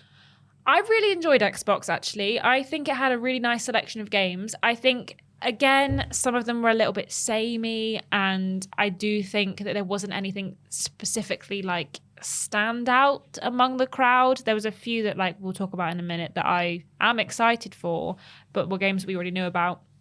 And yeah, there was a few that I was genuinely interested in, and a few like was Perfect Dark was at Xbox, wasn't it? Yes. Yeah, which I thought was looked really good. But we didn't get many release dates for many things. We got kind of general like coming at some point soon. And I think that I'm not getting excited about things until like closer to the time nowadays, because I don't want to get too excited and then end up like, well, it's actually not coming out till the end of 2025. So sorry we told you about this 3 years ago. I think it was one of Xbox's better showcases in a long time. They didn't have much talking at all. They just had the 3 big wigs, Sarah, Phil, and Booty. Not Todd. Not Todd. Otherwise you wouldn't be here. God, yeah. Mona Wanks would have been here for sure if Todd was there. Talking, just being like, wow, what a great year it's been. Let's pretend nothing bad's happened. No mention of the bad stuff. They teased some cool new things. They showed updates on things people were excited for anyway. Talked about the bad stuff afterwards to journalists. Yes, like they 2 did. days later. Cowards. Yeah. And then Black Ops Direct definitely just could have been an email. Yeah. Did not need to be a thing. It the really fact that they've got their own showcase in like a month anyway as well. Like, what's really the point? dragged on. It was sort of like when you hear or when you read it or see a review of like the latest FIFA game and they're desperately trying to find new things to talk about and critique, because it's the stuff that they were talking about wasn't like story or setting. You can now it was move like your mini map to the other left. Exactly. The other corner. It was very granular mechanical stuff. Like shooting now feels slightly different, and you could watch the view count go down the longer it went on. There was nothing there. I really hope the rumors about Transit, the zombies map, are true, but I gave it a Google and there's only like one place talking about it, so I don't think it's likely. Right, should we start firing through? Yes. The stuff that was shown. We will pause when we want to talk about something in particular, but there was so much that we will be skipping over a lot of it. Should I start, because this is the one thing I was actually really excited about? Yeah. I know there was rumors of this happening, but they confirmed Lego Horizon Adventures, which is an probably very much non-canon entry into the Horizon series, where it's all Lego. You can put Aloy in various different like outfits. You can dress up as a hot dog if you want to, and you can play it in co-op later this year. Apparently it's going to be on PC, PlayStation 5 and Switch, which will be the first Horizon game on a Switch. I thought that was really significant that it's coming to Switch. Yeah, but I like the look of this. I will play it because I love Horizon, but yeah, I'm really excited for that. It's a good precedent for like, could we now see lots of like, because Lego has gone through all the major film franchises now. It's kind of random, isn't it? It is random, but like, could they maybe now start doing just Lego versions of other pre-existing games and universes? That could be something to do. Absolutely. Who wants to go next? Which way are we going? I'll go next. Go on. 13 years after its zombie-smashing predecessor, Chivalry devs bring back a Left 4 Dead contender with no more room in Hell 2. Looked spooky. Looks spooky, but I don't know when my zombie fatigue is going to go away, because it's been some years now and it's still there. And this was pretty much the only zombie game we saw, I think. No. And it was still, no? We saw another one at Maybe Xbox. we did. Oh yeah, I mean at Summer Game Fest. Oh, sorry. And even just that one on its own, I was like, too many zombies. I'm all right. So. Harry Potter Quidditch Champions is out on September the 3rd for consoles and PC. And we didn't see any gameplay. Probably sell like 12 billion copies. The final clip may have been gameplay, but like, because I rewatched it before the podcast, but yeah, it'll probably do well. But hasn't been a Quidditch game for a long time, has it? No. Cuff Bust is the new game from the Choo Choo Child's developer, and it's about alien mice breaking out of jail. This looked really fun, actually. Crazy. It was kind of crazy. It was like you were sneaking through like vents and stuff, and someone was in the control room helping you get out. This looked like it could be a good fun. I think it's going to be similar like energy to things like Content Warning and Lethal Company, like those kind of stream games. But also factoring in like the mechanics of Fall Guys. Sort of wacky and over the top and really silly. But clearly it's doing well enough to be able to go to Summer Game Fest with this game. Yeah, so and pay good for him. thousands of Although dollars. this might have been one offered by Jeff. Well, there was a few some that places, definitely felt like, just so he can. I've heard some people describe it as like Jeff wants to be seen as a tastemaker. So sometimes if he sees something that he thinks will do well, he wants to be the one who's credited with giving it the attention that. Yeah. We then saw the first bit of Star Wars Outlaws that was then followed up by Ubisoft. Lando Calrissian was there, and Jeff Keighley said, "I think I saw Lando at the end there." You did. You did. Well done. I think We I did. saw Lando. Yeah. The indie dev behind Serene platformer gem Greece. Yes. Yeah. Yes. From 2018 is back to show off gameplay from its next Serene gem, Never. And this time you have our sword. I actually went when I was looking for games to play and add to my tasting menu. I looked at Greece and it's heavily reduced at the moment, and I nearly bought it, but I didn't. An end of anecdote. Right. Good. This was a game that you were excited for, wasn't it? Never. Looked pretty good.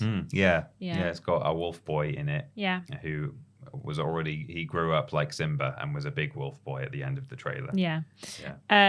Civ 7 has been confirmed as coming to PC and consoles simultaneously next year, and we got to see Sid Meier Saw in his Sid. little cardigan. He's lovely. Love Isn't he that a guy. lovely man. Very Yeah. endearing. Black Myth Wukong Collector's Edition revealed at $400 with a 40 centimeter figure. Just being the start. So we already knew about this. Just more of that. In fact, Cool I don't even looking know if game. it was fresh gameplay, fresh footage, or if it was. I what think we've it seen was. before. We've seen it before. I Yeah. think. Yeah. Open world survival game Once Human gets a 9th of July, release date. It's only available on PC, this one, and it has a weird little guy with a weird little hat, like a little llama man, and they didn't ever mention him once. And I was like, who is this I want to guy? know about the llama man. And then he was in the trailer, and then they were also a trailer for that in future games as well. And again, not once did they mention the strange little llama man with the hat on Acknowledge the llama and man. the sunglasses. Quite a lot of that trailer started with it looked fairly grounded and serious, and then they would show like a couple of clips where like little llama man was there, and there was like stuff in the sky and lizards coming past, and then it would just cut back to quite serious survival gameplay again. It was really weird. It is a weird one. It's also, I think, like I don't think it's an MMO, but you can play online with pals. Metaphor Refantasio boasts over 40 jobs that will transform your characters over the course of this huge RPG, which is from the Persona guys. Isn't It is, yeah, and you can sort of see the DNA in there. Yeah. And the menus look flipping gorgeous. Like the art direction is really lovely. My concern is that while that is appealing that it's from the Persona guys, so too is that other spin-off that I can't remember, Shin Megami Tensei, which is, having tried it, is categorically not for me because it doesn't feature a lot of the stuff that I and a lot of other people like about the Persona games, which is the characterization and the Going to school. the school stuff and the scheduling and the real life and the actual sort of story element. I don't think we've necessarily, at least here, we didn't see any real story stuff. No. So I'm still not entirely sure what's going on. If it's just sort of a straight-laced in the, however you want to describe a JRPG being straight-laced, and it's just about monsters, then I don't know if it's really going to be for me personally. The MetaQuest 3 exclusive Batman Arkham Shadows got a new story trailer. Give us a proper Arkham game. Yeah, like, Batman games on VR have never been great. I mean, they've been fine, some of them, but I liked Arkham VR, but it was like but a it's tech just a VR. demo. Yeah, I exactly. need to see It how was it alright, plays. Like, I need to properly look into this and see if we've got a glimpse at how it plays. But I've not When's got it MetaQuest set? 3 anyway, so When's it set anyway? it's got to be in a different universe. Like, it's He said it was the there's- Arkham verse. yeah, but there's no way because they've killed him off. Well, He's- it could be he's in the dead. past, I guess. Yeah, before any of the games, I suppose, because they sort of all follow on from each other. So It's true. yeah, weird. We then saw what was it? Tears of Metal was announced. It's a medieval hack and slash co-op roguelike. Yeah. Getting all them words in. Yep. Dragon Ball Sparking Zero is coming in October. Sparkling Zero. Sparkling It's Zero. a diet beverage. Yeah. No, October 11th specifically. Then Delta Force Hawk Ops has a PC Global Alpha coming in July, and Black Hawk Down missions. Oh, from the movie. Yeah, if you're into that sort of thing, get excited. Fatal Fury City of Wolves is coming in 2025. Battle Crush was the one that also appeared at PC Gamer, and they talked about it there also for ages. And it's just, it looks like a mobile game. Absolutely not interested in that. It's coming in June in early access. Then we saw Gundam. I got a text last night, and he was called Gundam. Mecha Break. I've said it. It's not Gundam related or Gundam. Mecha Break closed beta is coming August 2024. Then we had Blumhouse himself, Mr. Blum. Mr. Blum came out and revealed its first slate of indie horror games that it's publishing. I actually thought this looked really cool that they were publishing just a load of interesting, very visually distinct horror games. Some of them in the PS1 style that was spoken about on the podcast recently. So excited to see if any of those are actually any good, because a lot of horror games come out and they are very middling experiences. Yeah, well, there was lots of indie studios, and I quite like the fact that they've obviously injected a lot of money into these indie studios to make these horror games. So hopefully they do well. Yes. Oh, me now. Yes. There's a co-op beat 'em up, Mighty Morphing Power Rangers, Rita's Rewind is Hell coming. Looks very similar to Ninja Turtles. If this is from the Turtles guys, Scott Pilgrim style. even if it's not, looks cool. I can't say I'm a huge fan of Power Rangers, but certainly I like them more than I like the Ninja Turtles. And if I enjoyed the Ninja Turtles game so much, then I'm sure I'll love this too. Rita's Rewind, Roddy and Rita in Mousetown. No Densetsu. No Densetsu.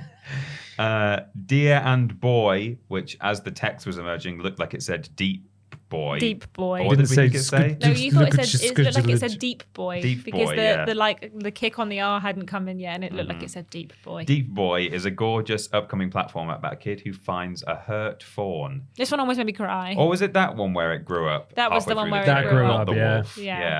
Yeah. It does. That looked really nice. It was less cute when it was a grown-up one, though. Yeah. But I still really liked it. It did almost make me cry. It was very nice. It was a was nice trailer. very It looked nice. cool. Yeah.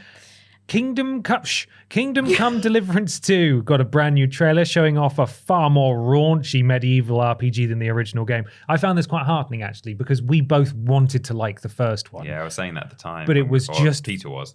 Yes. It ended up being kind of tedious and not that entertaining. A bit too simulation of medieval times. But this looked like it actually genuinely has a story that's going to be entertaining.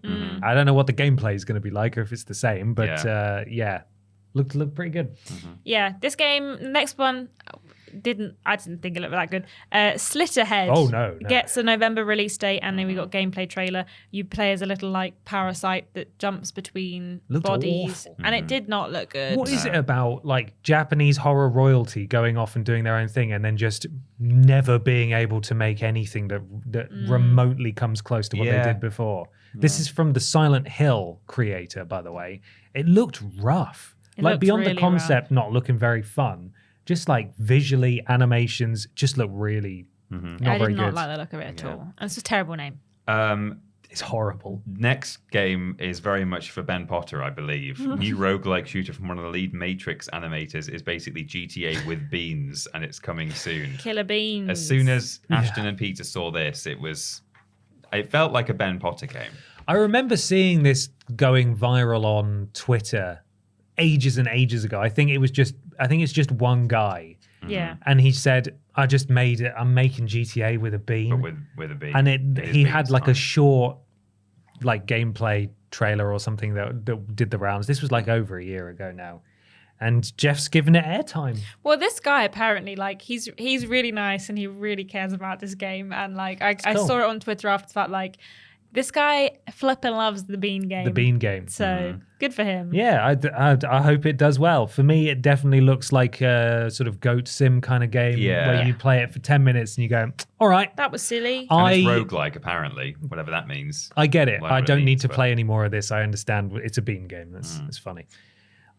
Where are we up to? Cairn is a climbing game from the creators of Fury and Haven. This looked hard. Yeah, I like the idea of this. It looked quite sort of, maybe not zen. It looks a bit stressful, but it looks kind of interesting and atmospheric. But the one thing that really turned me off was the way that their limbs weren't animated smoothly. You could just see that they were one for one mapped to the controller movement or the mouse movement or whatever it was, and so they were just sort of like weirdly tree frogging their way up this it was a bit quap.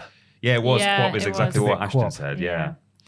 Wonderstop. Oh, this one I really like the look of as well. It's from the Stanley Parable creator, and it's their take on Stardew Valley. You play as like a girl running a tea shop, but clearly has some kind of darkness inside of her, and there's obviously something else going on. We didn't see any gameplay. We just saw it as like a. I wouldn't say it's a CG trailer, but you know what I mean. In-engine. In an engine trailer. Ow, my jaw. Oh. Was that your jaw? It was my jaw. Jeez. Does that a lot. And I thought it looked really good, and I'd like to see some more from them. So we'll see what they have. Paranormal Mystery Unknown 9 Awakening got a new story trailer. I'm trying to remember which one that was. Beats me. How about Inotria, The Last Song? That got a new trailer, an updated demo, and there are going to be community contests. Do you remember which one that was? Nope. Okay. There was a lot of song ones as well, wasn't there? We got a look at The First Descendant. That's coming July 2nd.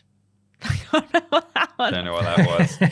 Among Us developer has launched a publishing arm, Outer Sloth. Oh, That as was Peter nice. called it at the time. Queer Sloth is what he called it. Yeah, I and then- misread it briefly. Well, I knew that I didn't accidentally sort of say it. I was like, Who? oh, when I looked at it for, well, me and Peter. Oh, okay. Yeah, both both of you of did. them. Yeah, but I glanced at it and then thought, I was like, oh, that looked like it said Queer Sloth. And Peter said that as well on the Oh, live Yeah, wow. he So did. two of you. He did. Yeah, but also the TV show got a sneak peek and star-studded cast. It's crazy the names that are in that. There is Yeah. some I think we really already knew about all hardcore those names, in but there. yeah. Can't believe it. It didn't look that good.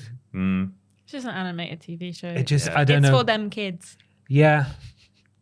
Yeah. Yeah. Don't get it. Anyway, so Sonic X Shadows Generations launches on October the 25th. That was confirmed. That's coming out. We got a look at June Awakening. It's in an alternate history timeline to the books and films. We got to see Paul, Yeah.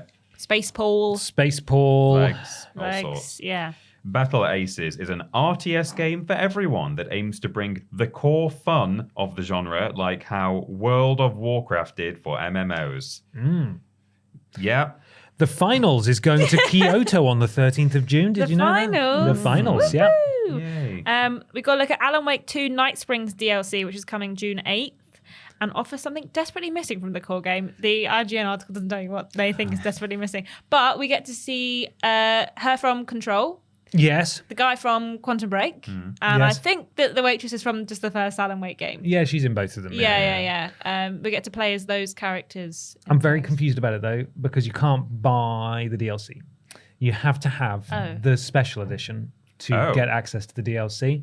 So what they're recommending is that there's like an upgrade path available, so you can spend like however much and upgrade to the premium version of whatever it's called from the base digital edition. That's weird I was going to say because because it's out now. it's not unusual, as Tom Jones once said, to have a game where, the premium edition says, oh, and then you'll get the DLC when it comes out. Yeah. But you then also have the option where they release the base game and then you just have to pay for the DLC that the premium people don't have to pay for. That's weird. This whole release strategy has been very strange. They didn't do a physical version because they wanted to keep costs down, so they did digital only. Like, okay, fine. Still, people have it hasn't sold as many as they want, and because people want to buy a physical version, that's what a lot of people who haven't bought it have said. They want to buy a physical version, which apparently is now going to be happening. Yeah. But then this as well. I find it really confusing, and a lot of other people, because I thought, oh, cool, maybe I'll play that. Maybe that's something I'll enjoy, that I can get into playing these chapters. They're only like 40 minutes each. There's 3 of them, and they're meant to be like really wacky and weird. And that sounds fun.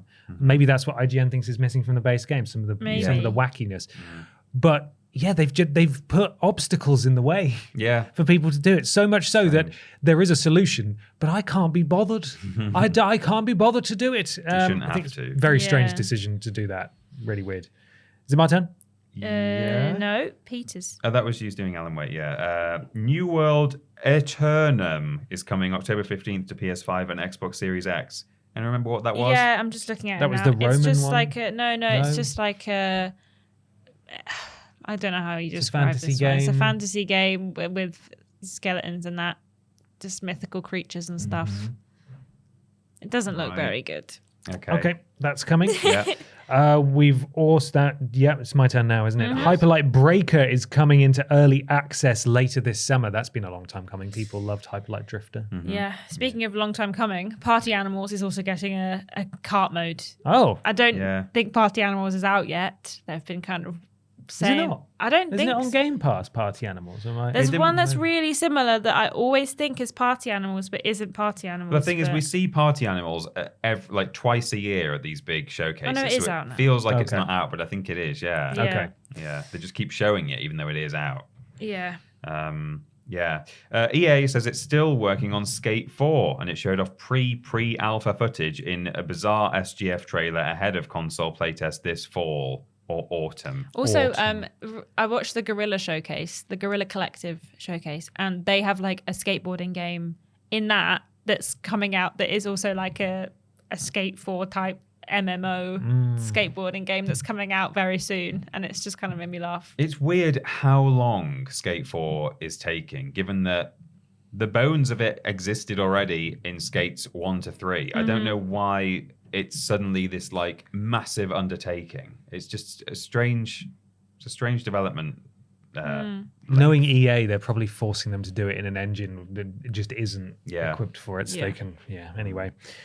We have been told about an update for Pal World, the biggest patch yet. We saw new gear, buildings, bosses, and pals. Like the community manifested Grillet, it says.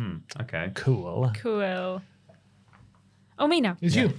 4 years after releasing on PC, Valorant is coming to PlayStation 5 and Xbox, and you can play the beta next week. That's it. That's all they needed to say. Goody! Monster Hunter Wilds confirms crossplay for all platforms in a series first and quietly reveals what might be its most important monster. This game looks terrible. Visually? It looks awful. Visually terrible.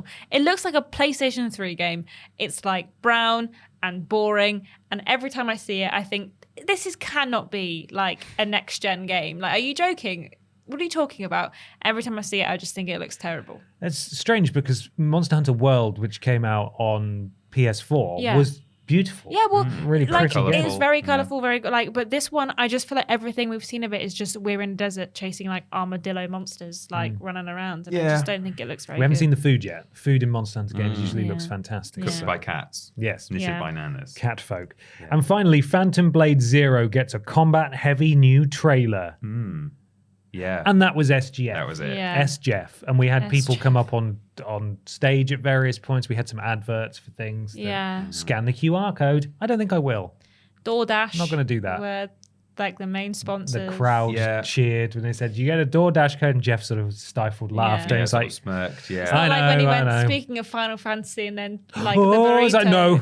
Yeah. Fewer like non-gaming related sponsors and ads, though, it felt like. Sometimes there's a car or there's like some energy drink or something, and we didn't really have much of that. Yeah, where was the Game Rock Awards with Zoa? And Game Awards still got 2 more this year before. That's true. There's still time.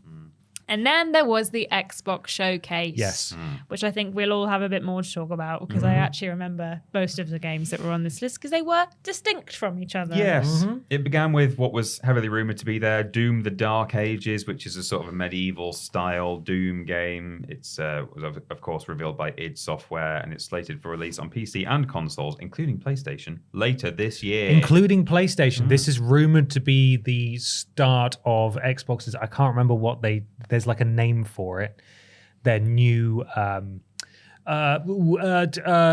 goal. That's not the word, but I'm good. It's strategy. Yes, that'll do. To release things day and date on other platforms. Yeah. There may well have been a time where this was not going to be on other platforms. Sorry. Phil was quoted as saying, I don't think he was talking about Doom. He might have been talking about something else, but there's a quote that came out this week of him saying, the reason this game is being made multi-platform is because it's a really worthwhile game that everyone should have the opportunity to play. Sure. Yeah. Which sort of implies that anything that they make exclusive to Xbox going forward probably isn't really worth He playing. did also call PlayStation slimy. It said that it was a slimy. He took a little. It's a strange time to be taking pot shots, really, Phil. And also, you can't act like you're some sort of omniscient, all-loving, we own all the games god. Like, oh, we actually thought this one was worth playing, so we're going to put it on PlayStation as well. Right, so the Xbox ones aren't then, is what you're saying. When you're in so much hot water for your misappropriation of studios, it just feels like a weird time to be pretending you've got the moral high ground. I don't know, weird dude. Next, we saw State of Decay 3. We finally got another trailer after its 2020 announcement, but still no release date as yet. The recently renamed Dragon Age The Veilguard got another trailer. Boo! It's too colourful. I hate it. Play Monster Hunter Wilds instead. Yeah. Not colourful. You want brown? I'll give you brown. Give you brown. Fallout 76 players will be able to play as a ghoul as of early 2025. Yeah. Cool. I wonder if that was always planned or if that's off the back of the success of the show. Almost certainly. People I didn't even know they were ghouls still making now. content for it. Yeah. It can't be that hard. I mean, obviously they've got to design the thing, but in terms of adding it in as a visual Just type, a sort of a skin. yeah, they've already got ghoul NPCs in there. Yeah. So what flavour of lack of skin do you want? That's it. Yeah. Randomize. We saw the Shattered Space DLC for Starfield, which is due to release in 2024, as well as a laundry list of content that launched after the show. You seen all of the backlash to the Starfield stuff? No. So they are charging £7.99 for every. I can't remember the specifics, but there's like lots of little bits of content that they're charging $7.99 for, and has because of this have begun getting review bombed. And they're going to be doing that for the next 10 years. 10 years. Goodness gracious 9 me. years now. We got a look at World of Warcraft: The War Within, which now has a release date of August 26th. It had like a rock dwarf, all kinds of mythical creatures in this one. Mystical third-person adventure game, Claire Obscure, lovely girl, gave us a first trailer and is slated to launch on PC and Xbox and PlayStation sometime in 2025. Also, Heartthrob and Ben's bestie Ben Starr is in it. I wrote this. Is he?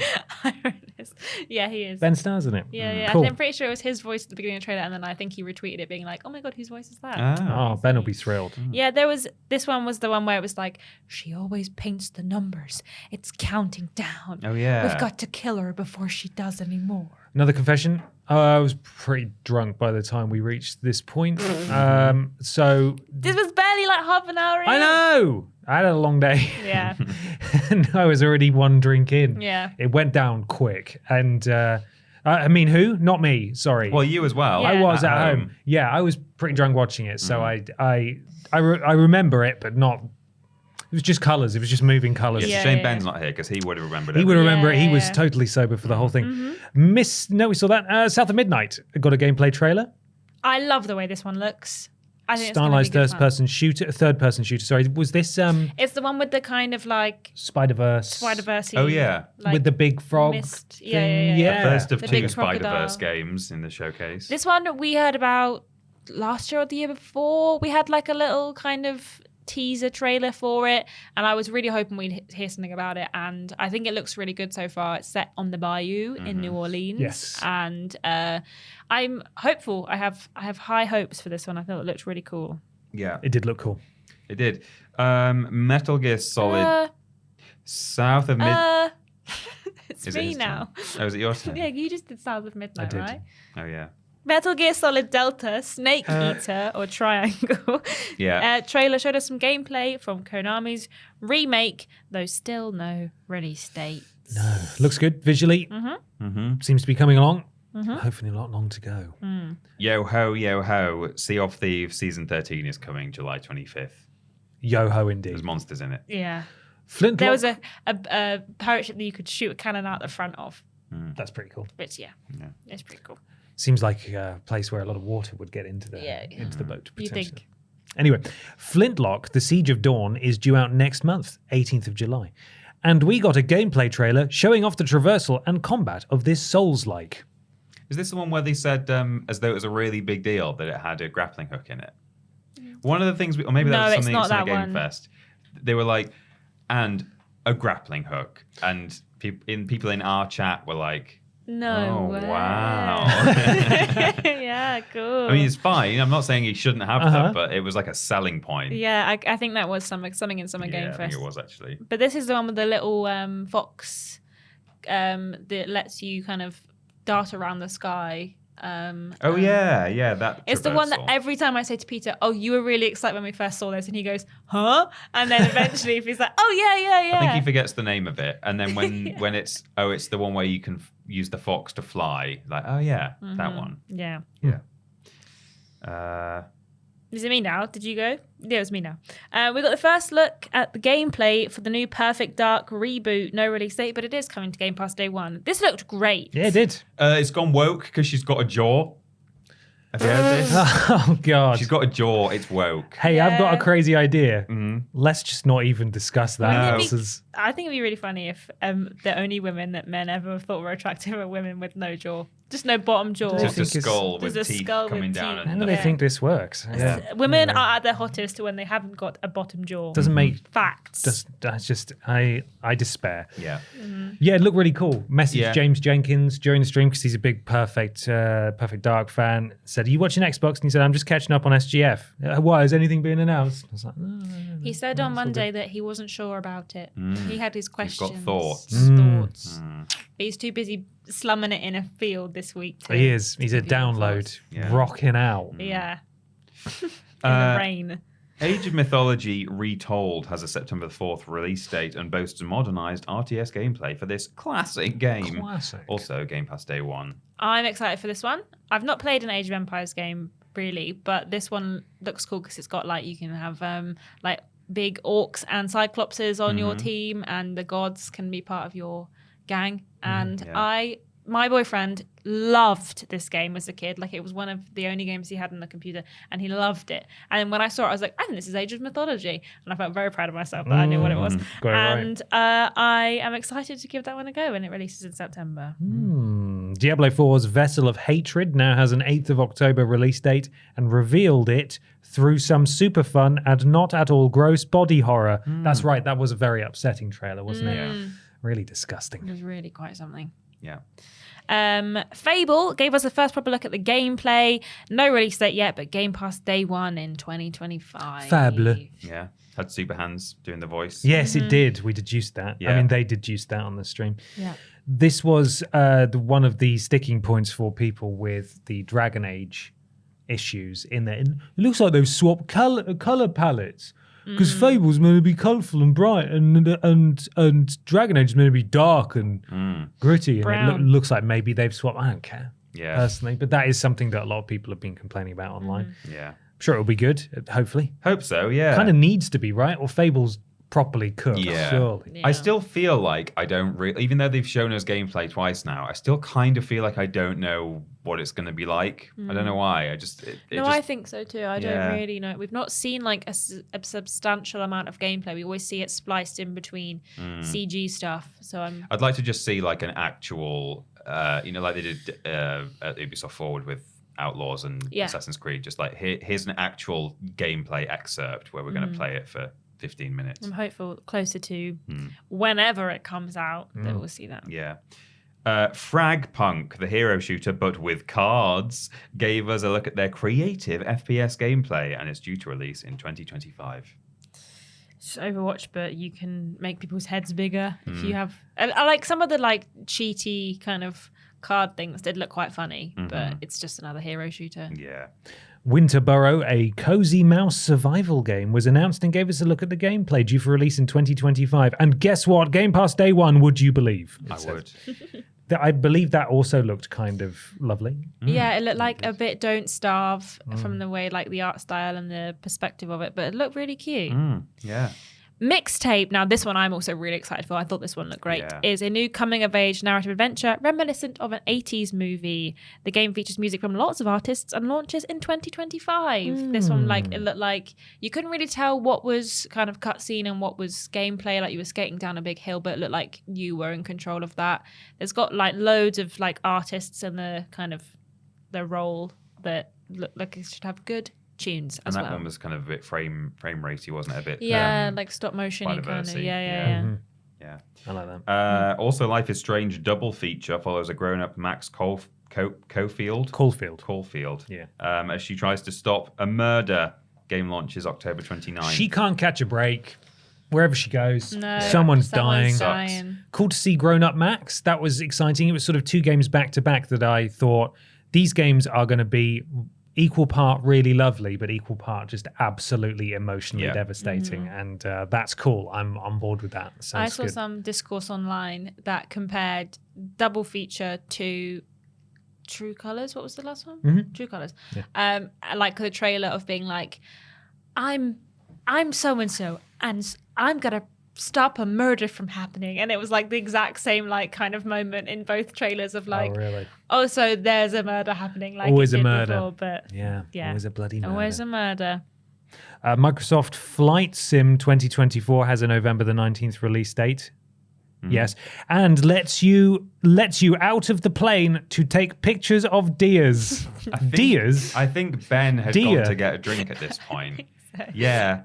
At one point, the plane landed and... You got out and took a picture of a deer. Yeah, deers. Deers. All right. The plural of deer. Okay, I know it's deer.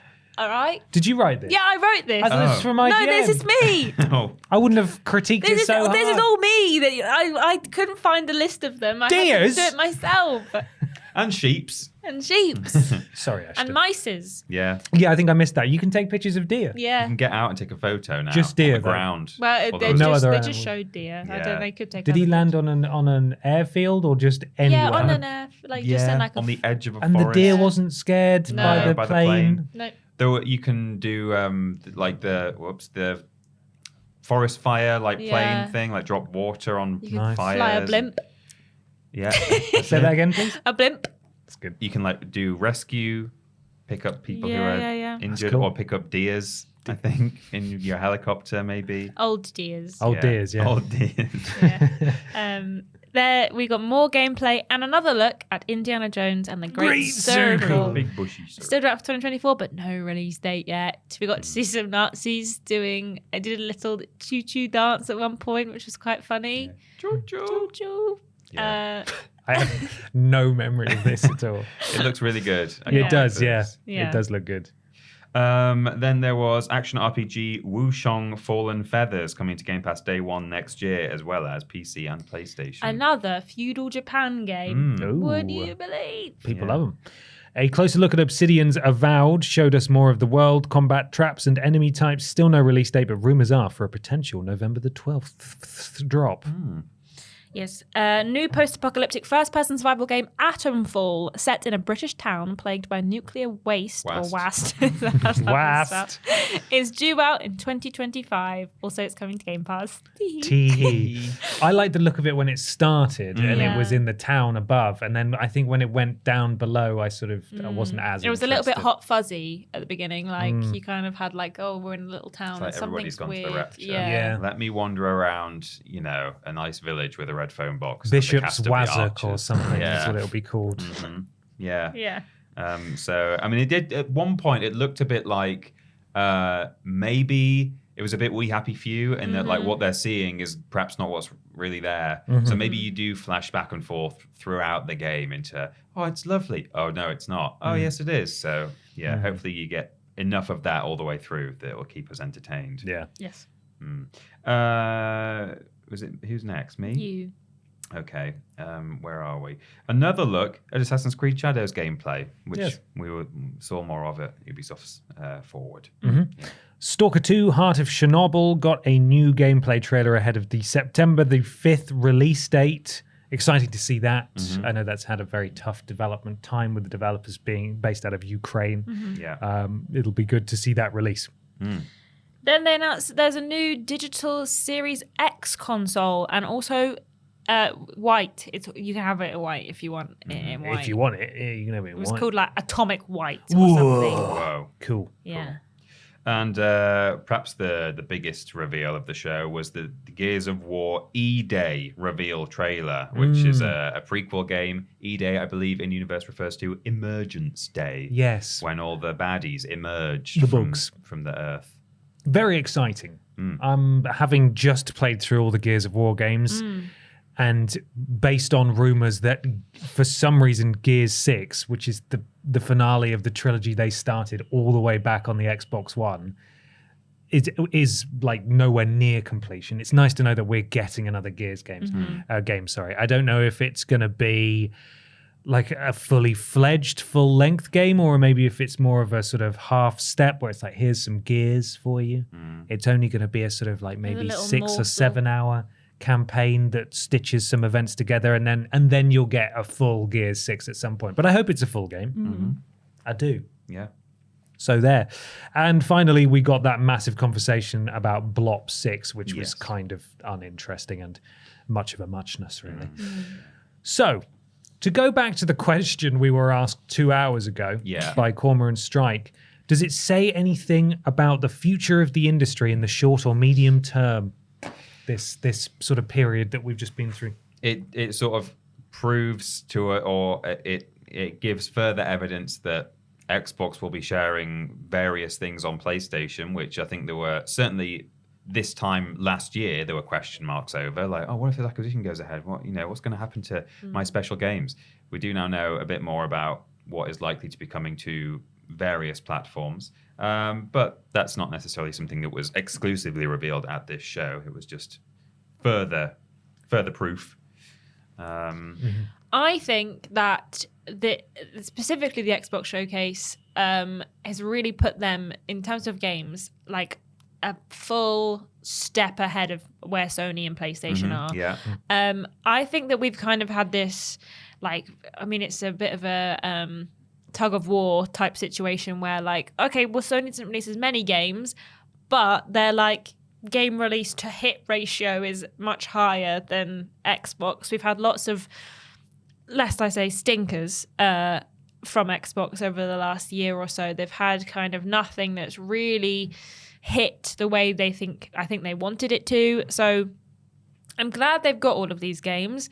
However, I'm not going to get excited about any of them until like they come out, because I just feel like I can't trust Xbox games at this point. Like, I don't know why they're having so many problems, but it feels like they haven't really had a hit in a while. But I will say the one thing that is, I think, quite telling is that there is a real distinct lack of release dates and like specifics when it comes to these games.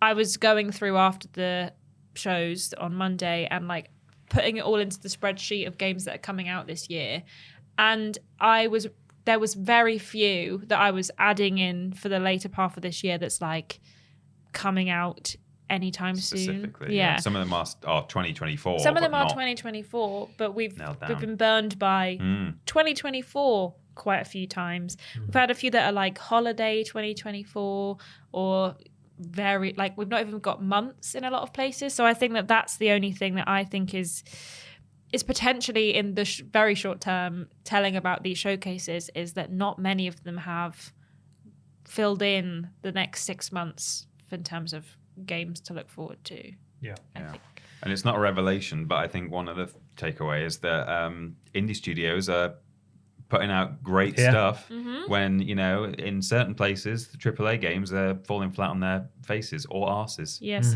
100%.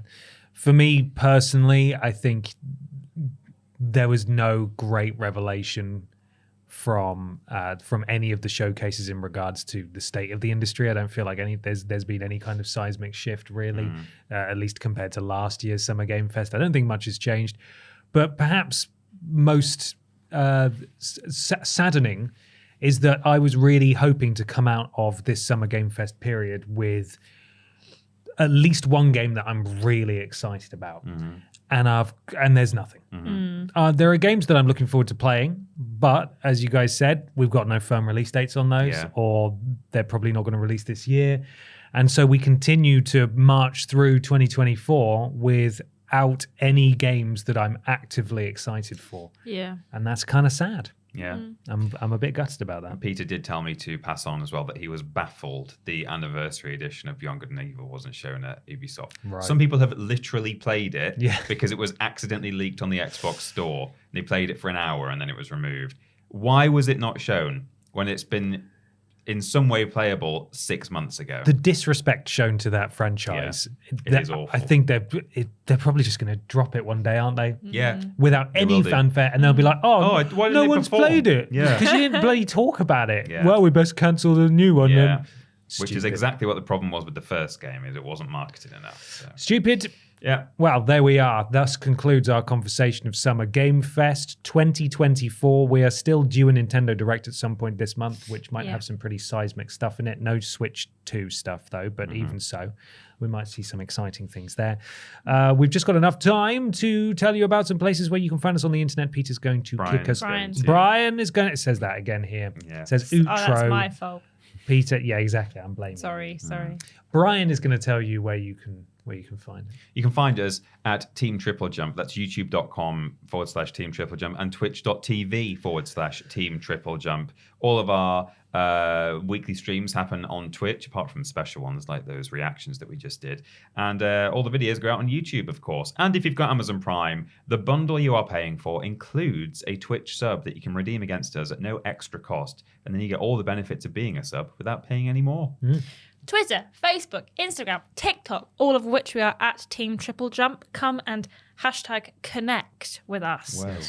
Or if you want to support us on Patreon, patreon.com/Team TripleJump. TripleJ.mup is our website, triplejU.mp. There you can find links to everything that we do. And why not leave a 5-star review on your platform of choice? It helps something to do with Al Gore's rhythms, and we'd really appreciate it. Thank you so much. Just enough time to talk about this week's sponsor once again. Please, Brian, hello? No, it's me. It's Ashton. It does say Peter at the bottom. Sorry. It's not Peter or Brian. No, it's Ashton. This is a problem. I'm like Anchorman. You put it in front of me, I'm just going to read it. So go on, Ashton. What we got? Coming very soon. It's a horror game set on an oil rig. Don't know why. It's just the premise doesn't make much sense. But anyway, it's Phil Makes the Reap. He's going to get those developers. Oh, he's going to get you. Hey, gamers. Thank you so much for watching /listening, and we'll see you next time. Bye.